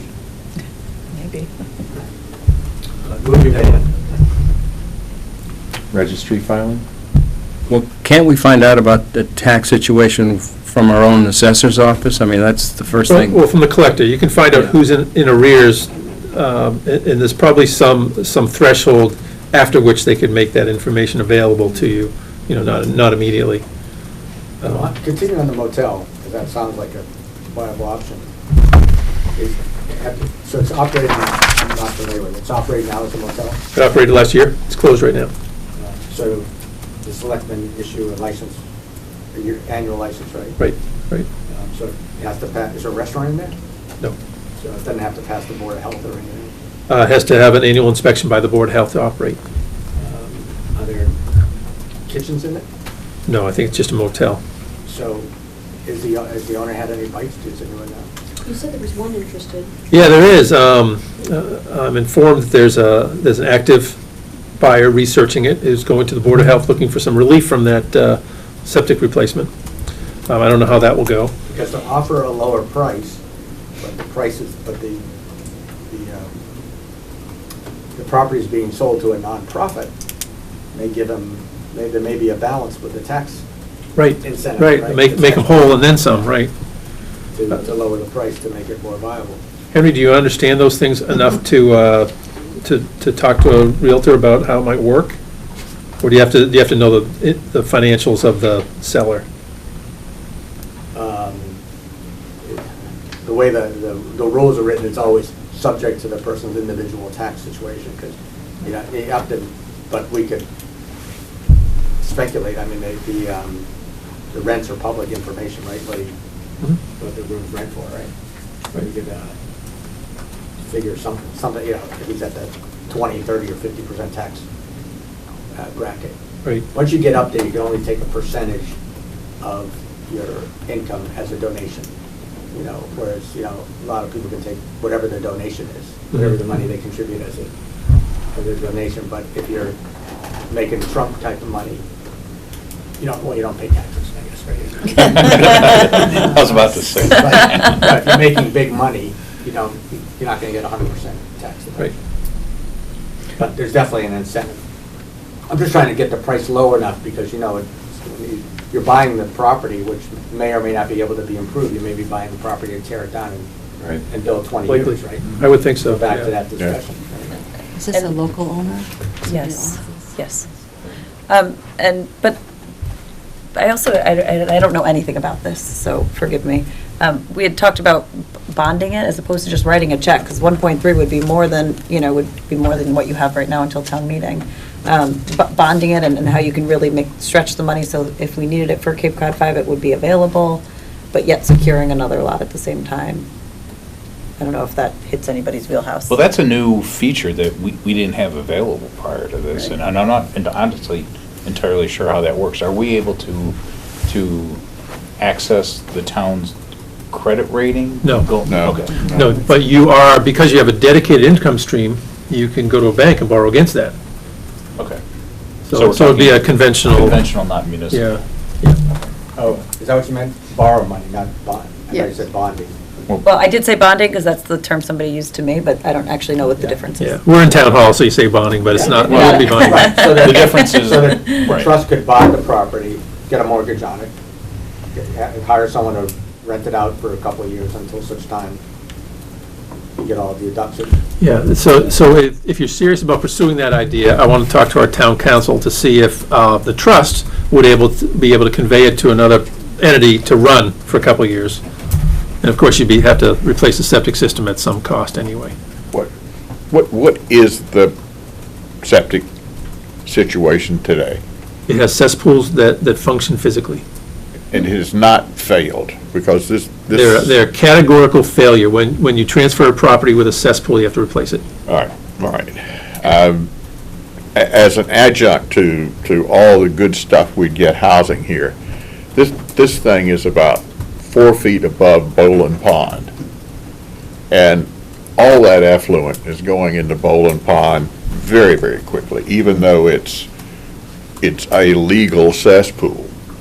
It is so close to the water level of Bowling Pond and so physically close to Bowling Pond. It just would behoove us to get those cesspools the hell out of there. But, We have to do that when the property changes. Well, but if we wait, if we could, yeah. but if we get if we say we purchase it, would it really be worth changing the septic in there to rent it for a couple of years when in 5 years you're gonna have sewers and you wouldn't have to incur that cost? So but we then- really hold it, but at the same time, it's still stopping Or it you- wouldn't be functional, you Or couldn't use or it, it would be Make a deal with vacant. the owner to lease the purchase, and he gets some income stream. Now we're getting creative. Hmm? Now we're getting creative. Because if you lease it, it's same ownership, you don't have to change the. That's right. I think the question is, though, are you trying to get a bargain with regard to the property, or are you basically trying to acquire it as an asset? Because the septic system isn't a problem if you don't operate. In fact, Right. the Board of Health would embrace you in terms of not making you do it at a certain time. We're obviously not going to develop it at a certain time. So I think if you want the property, you don't necessarily pay the most you have to, but don't try to squeeze it. I don't like the idea of an operation of it. I mean, just a headache. One question I do have, though, based upon what you've said, how far is it from the Boland? What's the limit of the wetland there? Because if, to the extent that it's within 50 feet of the wetland, the Conservation Commission will not allow you to develop within that zone. The motel itself is not within 100 feet of the pond. Okay. There's a back corner of the parcel that approaches within 75 feet of the pond, but it's not improved. So when you say direct, I think that's it is That's oversimplification. it's not quite direct, yeah. But as I remember, the septic system is on fill. it was raised so that you could put in a septic system. And Don't know that. I mean, I have walked back there, and it just amazed me Mhm. how close this was to the pond, and So is it susceptible of flooding, the property at all? Bowling Pond doesn't seem to change level a whole lot. Mm-hmm. I think it's got a pretty close connection to Town Cove.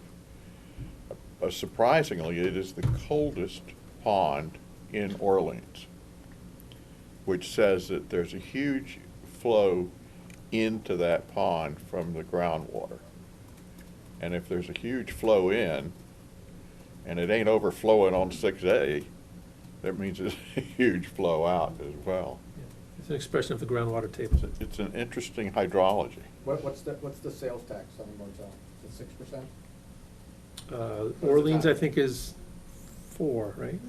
So the town, if you closed it up, would lose about 20,000 a year. There would be lost revenue, but you can't control that right now, per se. And what I'm telling you about this, the septic is all sort of hearsay, because I'm not an engineer. I just happened to walk that pond with the pond coalition, or the task force, when we were trying to figure out where the pollutants were coming into the various ponds, and it looked like to me that was a very obvious problem. But you'd have to have somebody that was an official hydrologist or something to look at it, or maybe even Canny with the Board of Health could tell you something officially. Yeah, so to switch subjects just a little bit, when I talked to Chuck Carey about this at Carey Commercial today, his first question was, well, how quickly can you close? So it would seem to me, if you want I mean, and this might happen while we're doing our diligence, but you want to figure out whether you can borrow money to make this happen, because you don't have enough cash on hand. So if you don't have the ability to get the cash in short order, then you're still out of luck on property of this size at this point. And I don't know how you go about determining that. But don't you need to know what those 40 units would cost to build to? Well, I think to acquire it, I think you have to know whether the assets you have and your income stream is sufficient for a bank to loan you the money to buy the property. I get that, but then you have a property, again, to a point with no houses on it. Oh, Right, so you go through the And RFP then we do the process and RFP. transfer the property to somebody that's gonna develop it. Well, we know we had $275,000 from the vote of town meeting last year, And we get another. the override. Yeah. So that's a stream of income we can count on, and we can use that, I would think, as leverage to borrow. And although CPC has elected to recommend to town meeting that we get more money, that does have to go to full vote, so I don't know that you can necessarily use that as leverage. No, but this- 275 is a bankable income stream, I Yeah, think. and- it's real, and it Yeah. might even be more than that. depending on- 281 this year. Huh? 281 Right. coming year. So to carry 1 point whatever million dollars in a sort of a commercial debt would be, give or take, around $100,000 a year. So what about the idea of bringing in a commercial banker to meet with us and talk about what our lending capacity at the current level of, Yes. so that we know what our purchasing power is? You kind of are. Tom, Sorry, Where's your tie? perhaps I should have done a Over longer there. Over there. introduction about what we do. This is Tom Johnson. Why don't you go ahead and tell them what you do for a living? I mean, I work for Siemens Bank in the commercial lending department. I'm credit analyst there. I've never worked on a municipal owned, municipal financed deal like this. I think would be it's pretty unusual for the area, but I would also think that as far as things go, a tax revenue is a pretty bankable income stream. If I'm looking, hey, you got 275 grand coming in and your debt obligation is $100,000, that seems pretty straightforward. What would you need for a down payment? Typically, there's well, for something like this, maybe 30%, but there are opportunities to narrow that down. So we have 663,000 in the bank right now? I believe so. And a stream of 275 a year. There's Plus $1.3 million CPC. by July, I have in my notes. Yeah, another If town 575 meeting on- comes through, which It we will. know they're going to, but it's still Gilbert, can, not hatched. because some of the money in the trust is CPC, we still have to go by CPC regulations to utilize that money? No. Once the money goes Are you to the sure trust, about that? Yeah, the state law allows, changes it once it gets in the trust. Okay, so we subject don't the have to worry trust about limitations. purchasing, okay, cool. well, Katie, look at it this way. This is a housing task force. Mhm. CPC has allocated the money to affordable housing. So once it's there, the CPC doesn't care how you use it because you're gonna use it for housing. Right, I just mean, I know there's some nuances with CPC. We couldn't, when we did Emmaus House, we couldn't do certain repairs for it. And that's, That's nothing to worry about. Okay.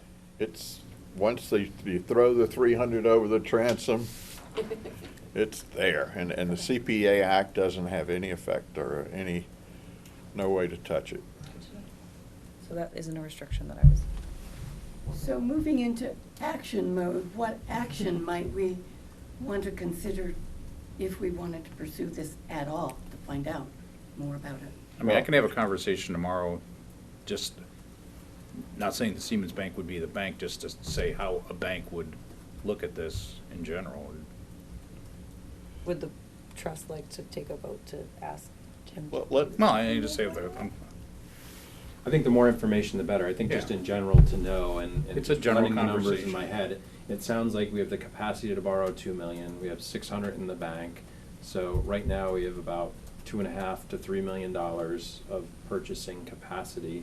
Gonna have hopefully another $500,000 to $600,000 on July 1st, and then 275 a year thereafter. So, you know, we can go fish hunting and hunt a lot of fish, or we can go whale hunting and hunt 1 or maybe 2 whales, right, with these bigger properties at $1 million plus. So I think another consideration, though, is this is a lot of money to service the debt for something that won't be productive for a number. You're talking sinking probably $400,000 into this without moving an ounce of dirt. For 5 years minimum. Okay, $500,000, yeah, and I'm not coming down one way or the other on that thought. It just, I think it's a consideration that. But when you think about the amount of time it takes to put together one of these projects, you would be using that time to do your planning, do your permitting, and you'd be ready to go. I mean, look at Cape Cod Village, right? How long did it take between when they purchased the property to when 8 they years. Well, I know broke this isn't the ground? business we want to be in, but Right. the conservative way to handle that, to address all it, is to lease the purchase. Right. It's at lease it, let someone operate it while you wait for the sewer. You can keep the septic happy, the pond's not so happy, right? And, you know, even if you break even, you have that planning time without the debt, if the owner would agree to some. Right. I'd hate to see the trust tie up $100,000 a year and not have it invested in Cape Cod 5. To me, that's the thing that's gonna come to fruition first. And if you obligate 100,000 to this motel, then how much can you borrow to do Cape Cod 5? Right. Remember, What's you're left getting- over? I think it's a great point. I think we're in a very enviable position where we have now a very identifiable source of an income stream and several very significant possibilities of housing developments. And, yeah, I think that is an important We're not in consideration the same to sense pry toward. waiting for the sewer, we're in the same place waiting for the sewer. Oh, sure. Because I know it has a serviceable septic system, Cape Cod 5, but probably not serviceable for homes. Right. I wouldn't expect us to do Cape Cod 5 until there was sewer there. Yeah. That's my We're thought. still Right. got the same timeline, right? So then we tied up necessarily all the money, right? And we're not gonna have anything until Nothing. If we went with both, I guess is my point, Yeah. kind of thing. Well, I don't think we tied down the number of units, though, that the septic existing now could support. With 29, I thought that At was... Cape Cod 5? Yeah. I'm not sure it's matched up exactly to a residential flow. How you gonna put the money in connecting it to the septic when you're gonna have to change it? Well, it's connected now to the septic.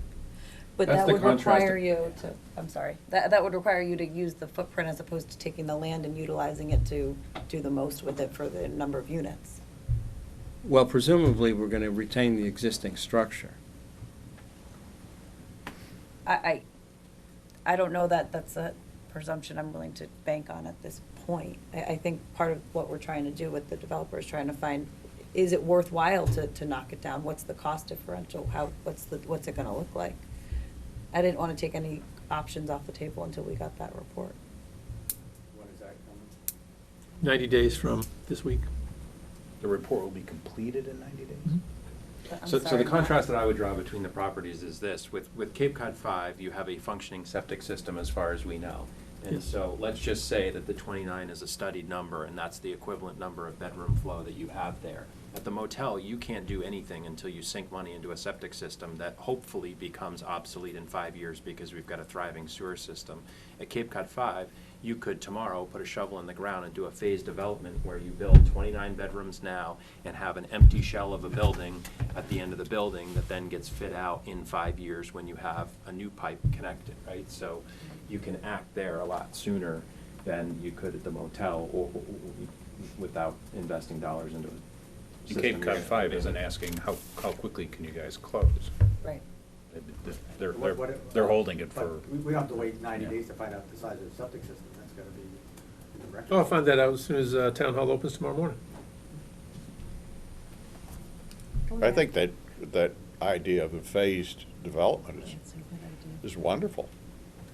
I mean, I want to use every square foot of that property for housing. But it doesn't mean we have to build every square foot of it at the same time. I mean, if we're going to use the building, the idea. The other Yeah. advantage of that deal is that you've got the developer, or the owner that wants to hit a home run with regard to community service. So, I mean, you're dealing with a friendly seller. And they don't have to, they don't have to squeeze you for any particular thing. So it's a little bit more leisurely than this other property that somebody's doing their due diligence on now. And And that building as it is saleable because no one's gonna buy it for another bank, no, right? So, no office Okay, space Fred, is not Yeah. exactly. yeah. Not at a premium. High demand. So how, the land is how much? 3 acres. 3 acres, so what's that worth it on the? But one of the beauties of this whole thing is, it's your problem. We're just advisors. So it seems like from those last couple comments, when we're talking about big properties, big developments, one really rises to the top. There's no time pressure, there's a ton of potential, there's a really friendly seller, and in 90 days, we're gonna get educated on what can be done there, right? So I think our time and effort is best spent focusing on that versus motels with failed septics. What about back to the single-family properties, if you will?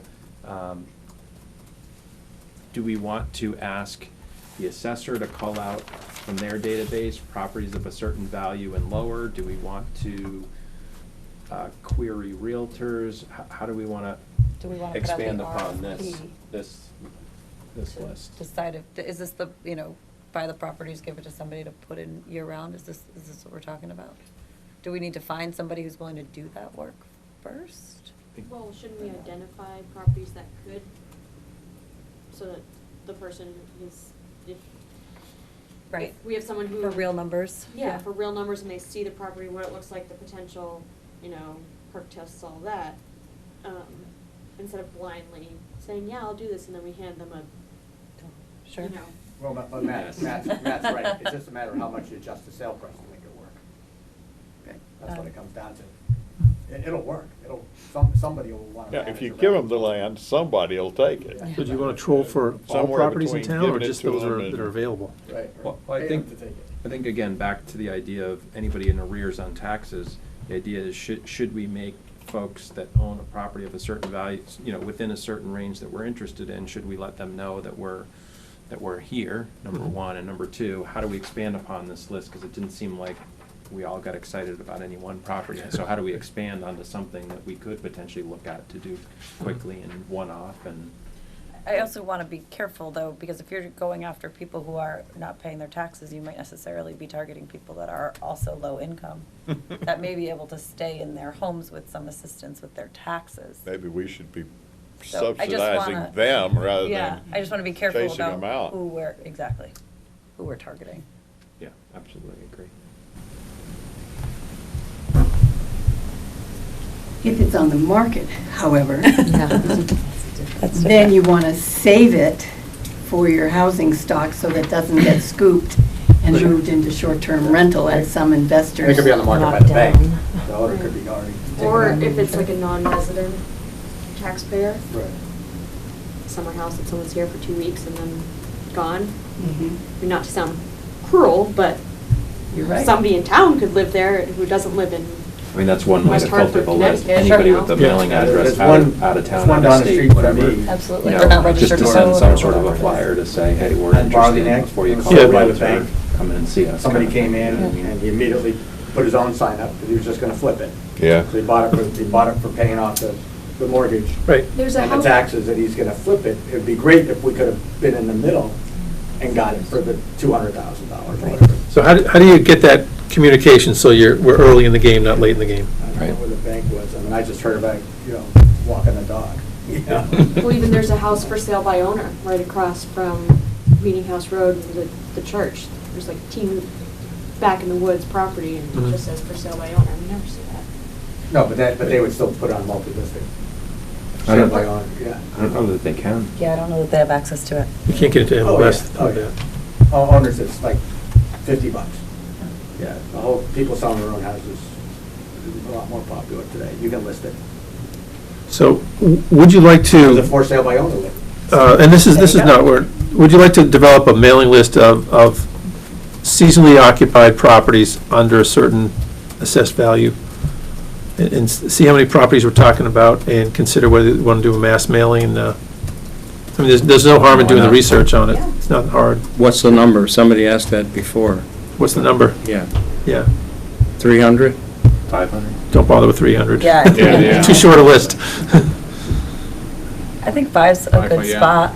I mean, 450 or 5. most recently, what did somebody tell us, the average house All in you Orleans got, you're is working 7? for is a list, you're not, you could chop off the top end Call it of the further, list. right? Yeah, well, in fact, we could do a list up to 5 and then order it by value and put a number on there. Well, why don't I do that for you, because I don't think it's that difficult to do.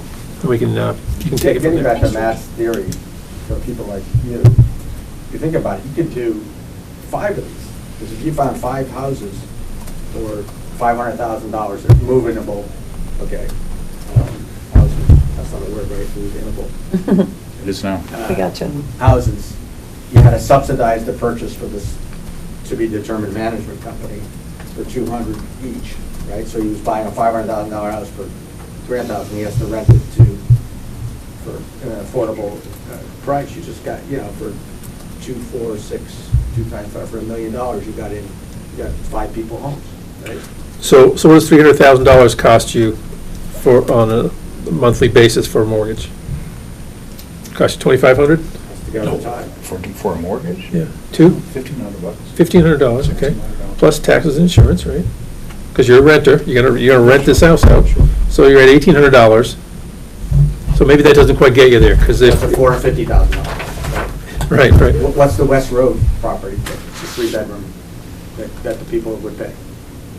The West Road? Oh, the one that's fallen out, the one that we're worried about? Yeah. 14? It was 1,400 7 with condo fees. Oh, yeah, yeah. Including all the utilities and everything else, 1,400 out the door. The mortgage and utilities? And no down payment? Well, down payment of $30,000 at 150. They don't, if somebody's purchasing an affordable unit, they don't expect them to write a check for $30,000. There's a variety of ways to get them in. that there's down payment assistance available, but if you have people transferring assets, they probably want to put some into the. There's also first-time home buyer programs out Yeah, there. yeah. And affordable, when you're paying the mortgage that are rented, you're paying like the old, what's it, Section 8 houses, you're paying like a 30% of their income. 30% of your income for somebody making no more than 80% of area median income, household income. So, $50,000, 30% of that is what?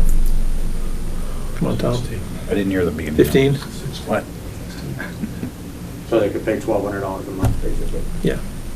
So, and we were just talking about 18, so we're still a little ways away from making it work. And then you've got to have some kind of management fee, monthly management fee for the agency. So the numbers that you're talking and the numbers that you're Remember, running. he's renting it, excuse me, he's renting this new management company, Orleans Management, he's renting the house, not selling it, so there's no down payment, right? He's renting it on a monthly basis, so a year-round renter.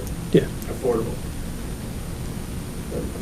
There's no insurance, right? Yeah, right, but we're subsidizing the purchase, so the Orleans rental company still has to pay the monthly cost of the mortgage.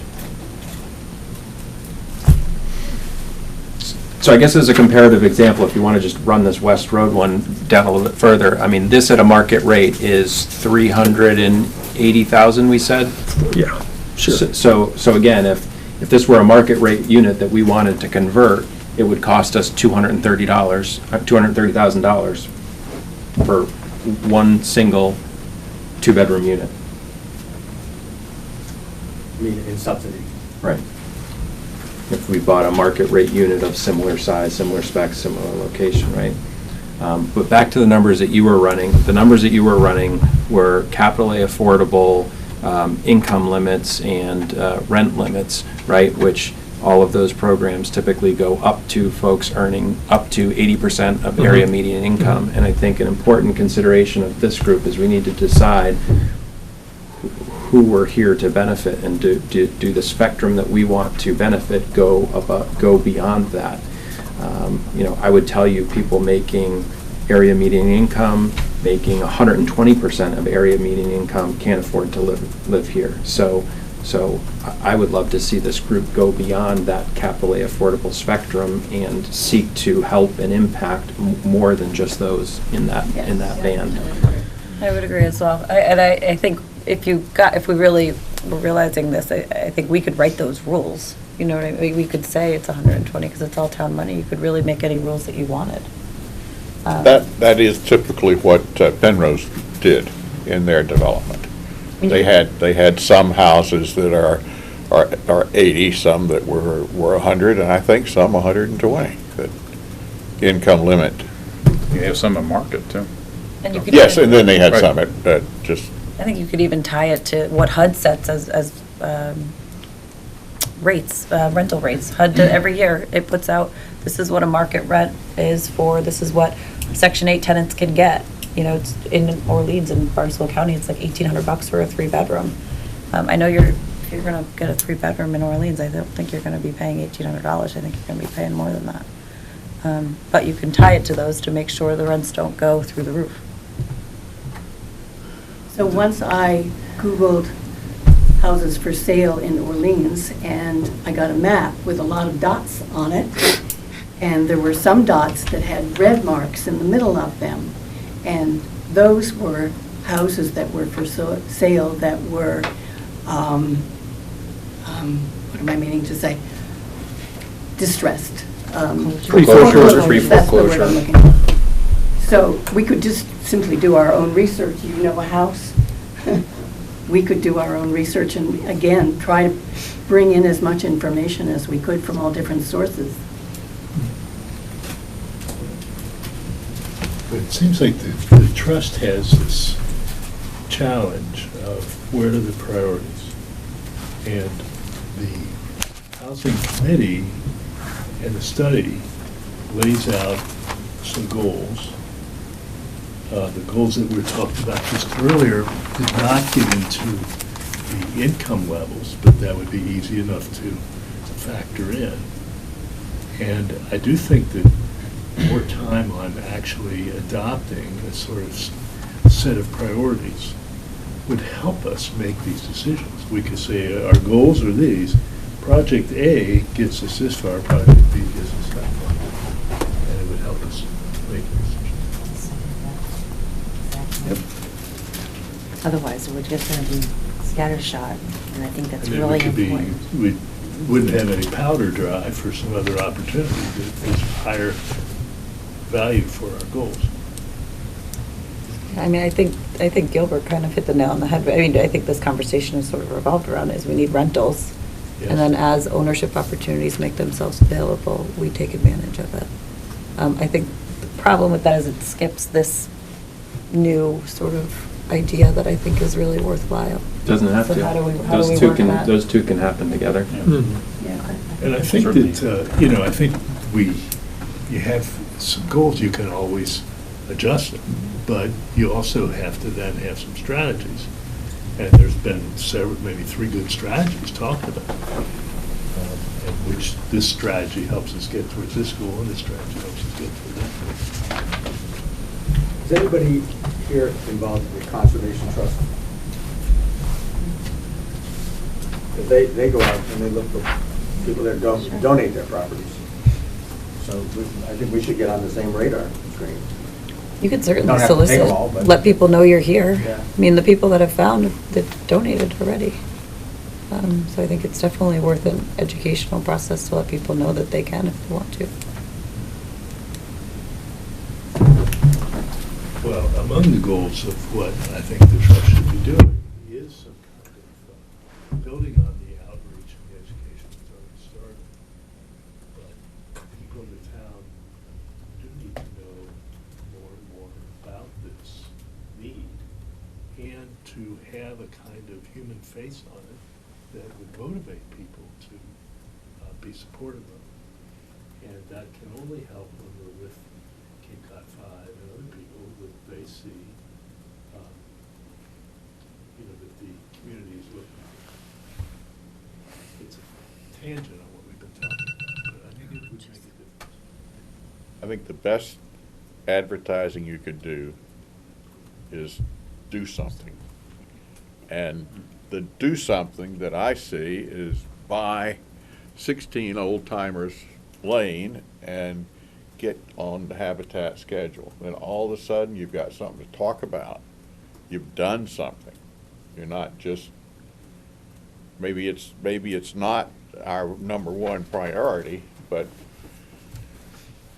it gets us, it gets us a house, and it gets us notoriety or publicity, however, notoriety is not the right word, is I it? think Cape Cod 5 is also on that list of.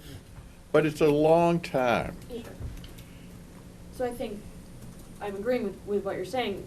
Most of the community knows about what's going on with Cape Cod 5. It's in the Chronicle, it's in the Cape Codder, it's in the Cape Cod Times, it's on the radio. But last year at town meeting, when this was on the article, or was an article on the warrant to create the trust, there was a lot of backlash against it. People were going to vote against it. The town was spending too much money, $275,000 a year was too much. So having something, sure, we can mention and people will know that we're interested in the Cape Cod 5 property, but they already know about it. Having something else, we can go to town meeting and say, hey, we approved this last year and we're doing something about it. So whether that. We don't need their vote to do it. But we need their Town meeting have to vote.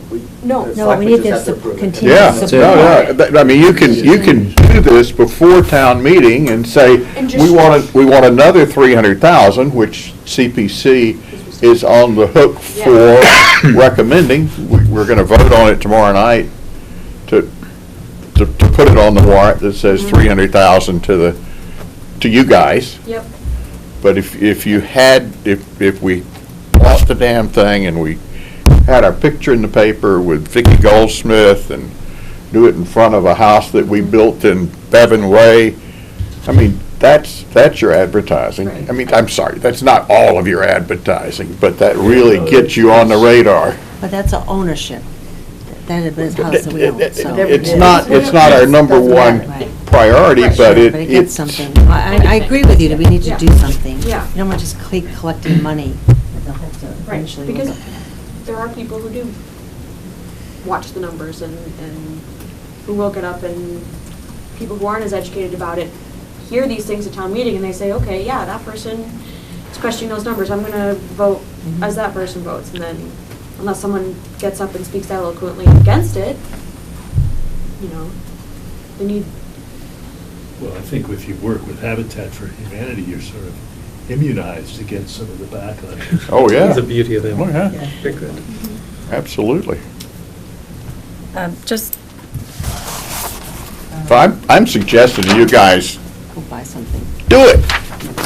We got cash. Don't talk about We it. got cash.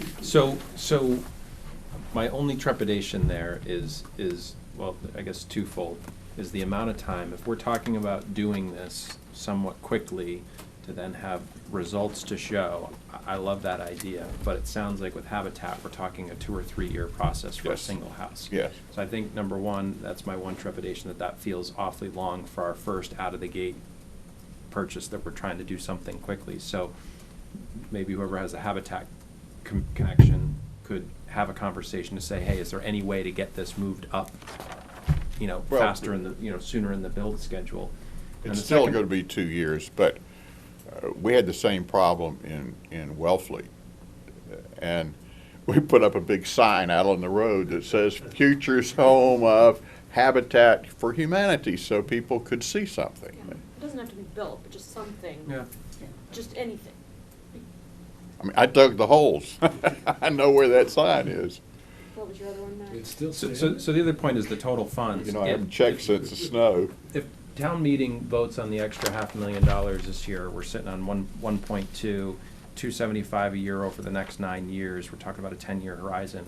We've got $3.7 million to spread in 10 years, unless we have a continual funding from CPC, right? 3.7. Just one correction.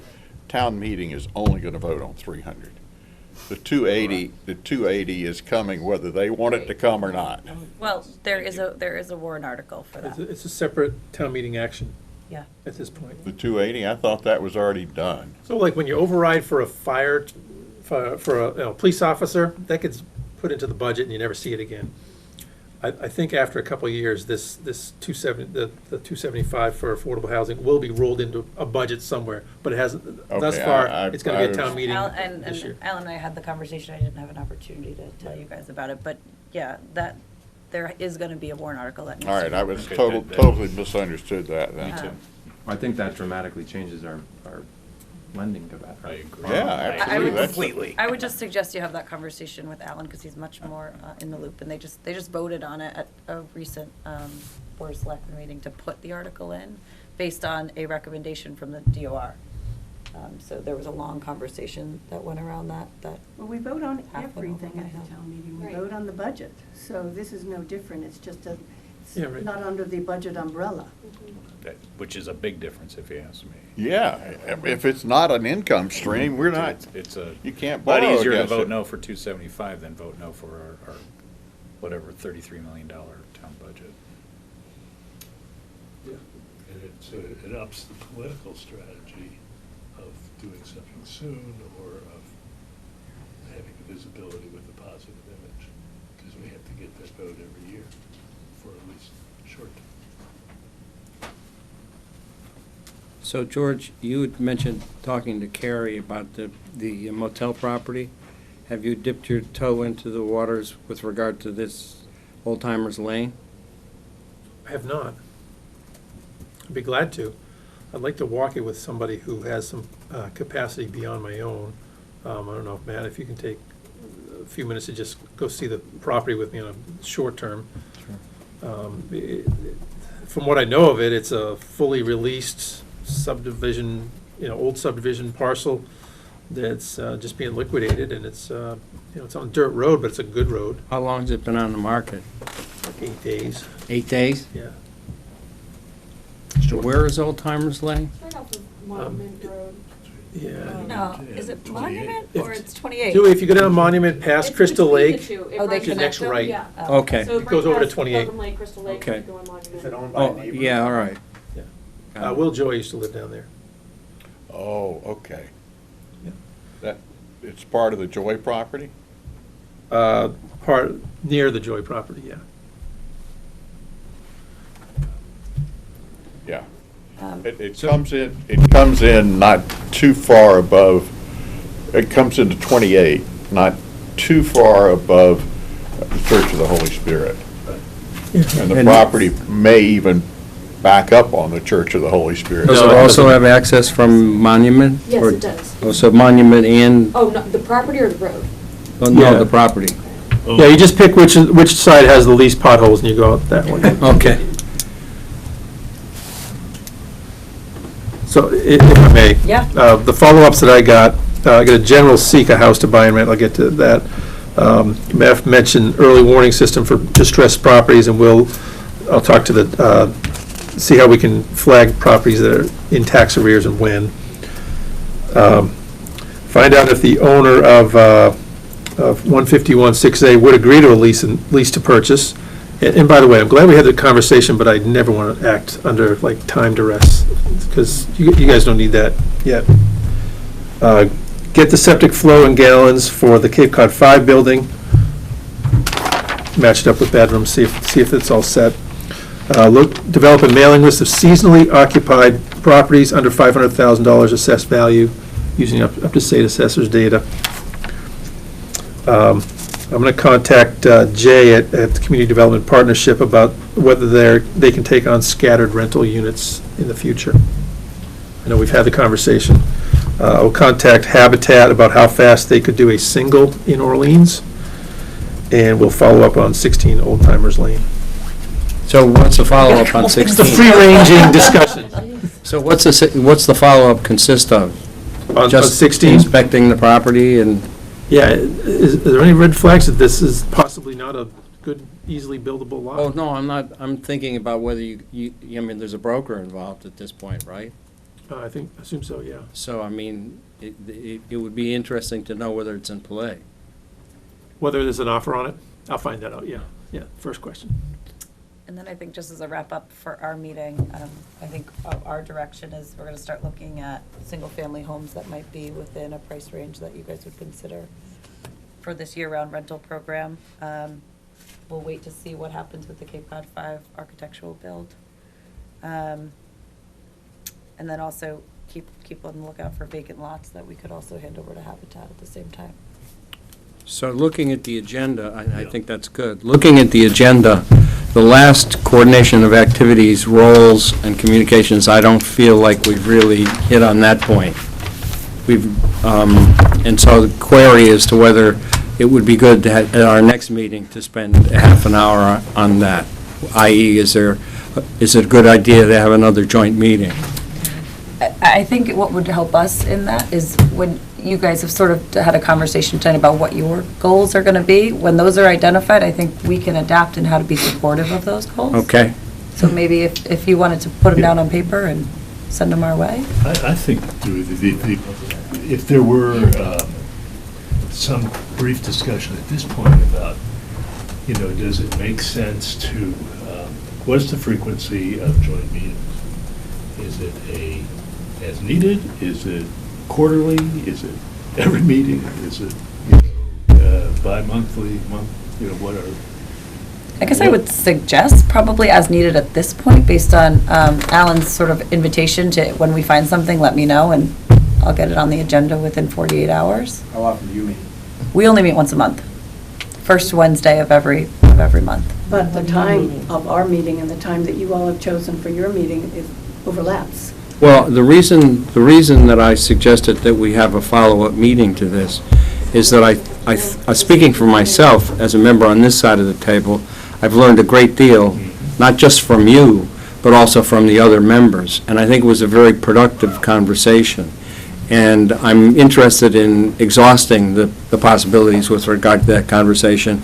And I don't feel like we've got coordination of activities and roles and communications, nailed down. What that would mean would be formalizing what the relationship is and joint meetings and et cetera. So that's why I'd suggested that we could do it again a month hence.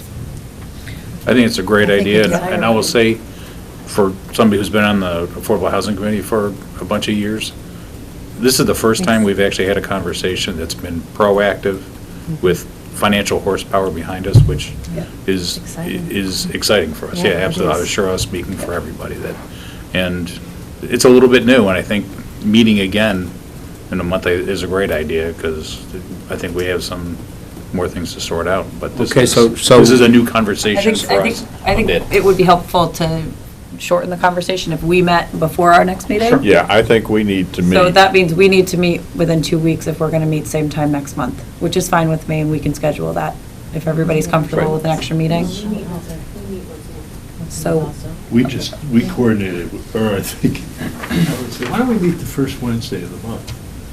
And then he said he could be sure that they would be.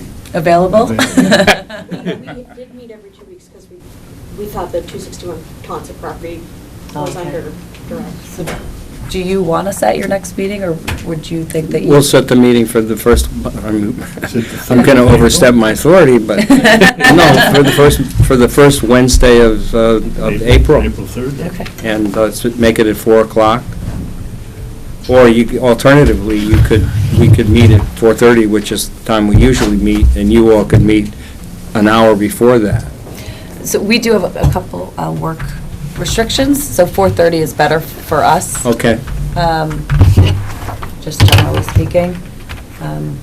But I think we're going to do a meeting within 2 weeks, so Okay. we'll have an opportunity to meet before then. So if 4:30 works, we'll keep it at 4:30. Okay, so may I have some cover from, in form of a motion to meet on the first Wednesday of April at 4:30? So moved. Is there a second? All those in favor signify by saying aye. Aye. All opposed say no. Motion carries unanimously. We're usually a little more casual about this. So I'm just going to say, We've got a lot of money, we get to act official and play the part. so we will meet, if it's comfortable with everybody, that would be the 20th at 4:30. It's a Wednesday, 2 weeks from today. And then, again, obviously on the 3rd with the joint meeting. Perfect. That's at 4:30. Okay. 20th. And just a point of clarification for our note keeping, are you doing the minute? I am. You are, great. Oh, my goodness. So you are going to be off the hook for minutes this week, because we're going to say C boards, trust boards meeting. That's like So 3 just pages. a quick, but certainly do it if you want to, but. That's fine. Usually when we do the joint with the BOS, that's how we do it. We go with their minutes, and then we'll review them and we can pass them on our own. You're going to make sure we have a space. Thank you for that, Tom. I appreciate that. So I don't need minutes for our next meeting? I may have made that error. No. I don't need it. I would do just a quick, call to order, C, trust boards minutes. I apologize I have to Bye. leave, but Nice- thank you. Thank you Nice very chatting. much. I'll see you guys, I probably won't see you April 3rd because we're in sailing season, but I'll see you guys at some point. Should So- we, on our agenda, have something that says like how we're going to interact? And then you guys are gonna have on your agenda how you're gonna interact, and let's see how we do. For the conversation for us to have at our next. Yes, Sure. before the meeting, Yeah, the joint meeting. just to streamline it, I think that's worthwhile. This is what we would suggest and see if they're on board. Okay. Good meeting. We could increase. Anything else, or should we? Adjourn. I can adjourn, you guys can I think stay. we covered it. I'm just waiting for someone to speak up. To adjourn. Second? All in favor? Aye. Aye. All in favor on this end? Aye. Well, thank you, guys. Thank you.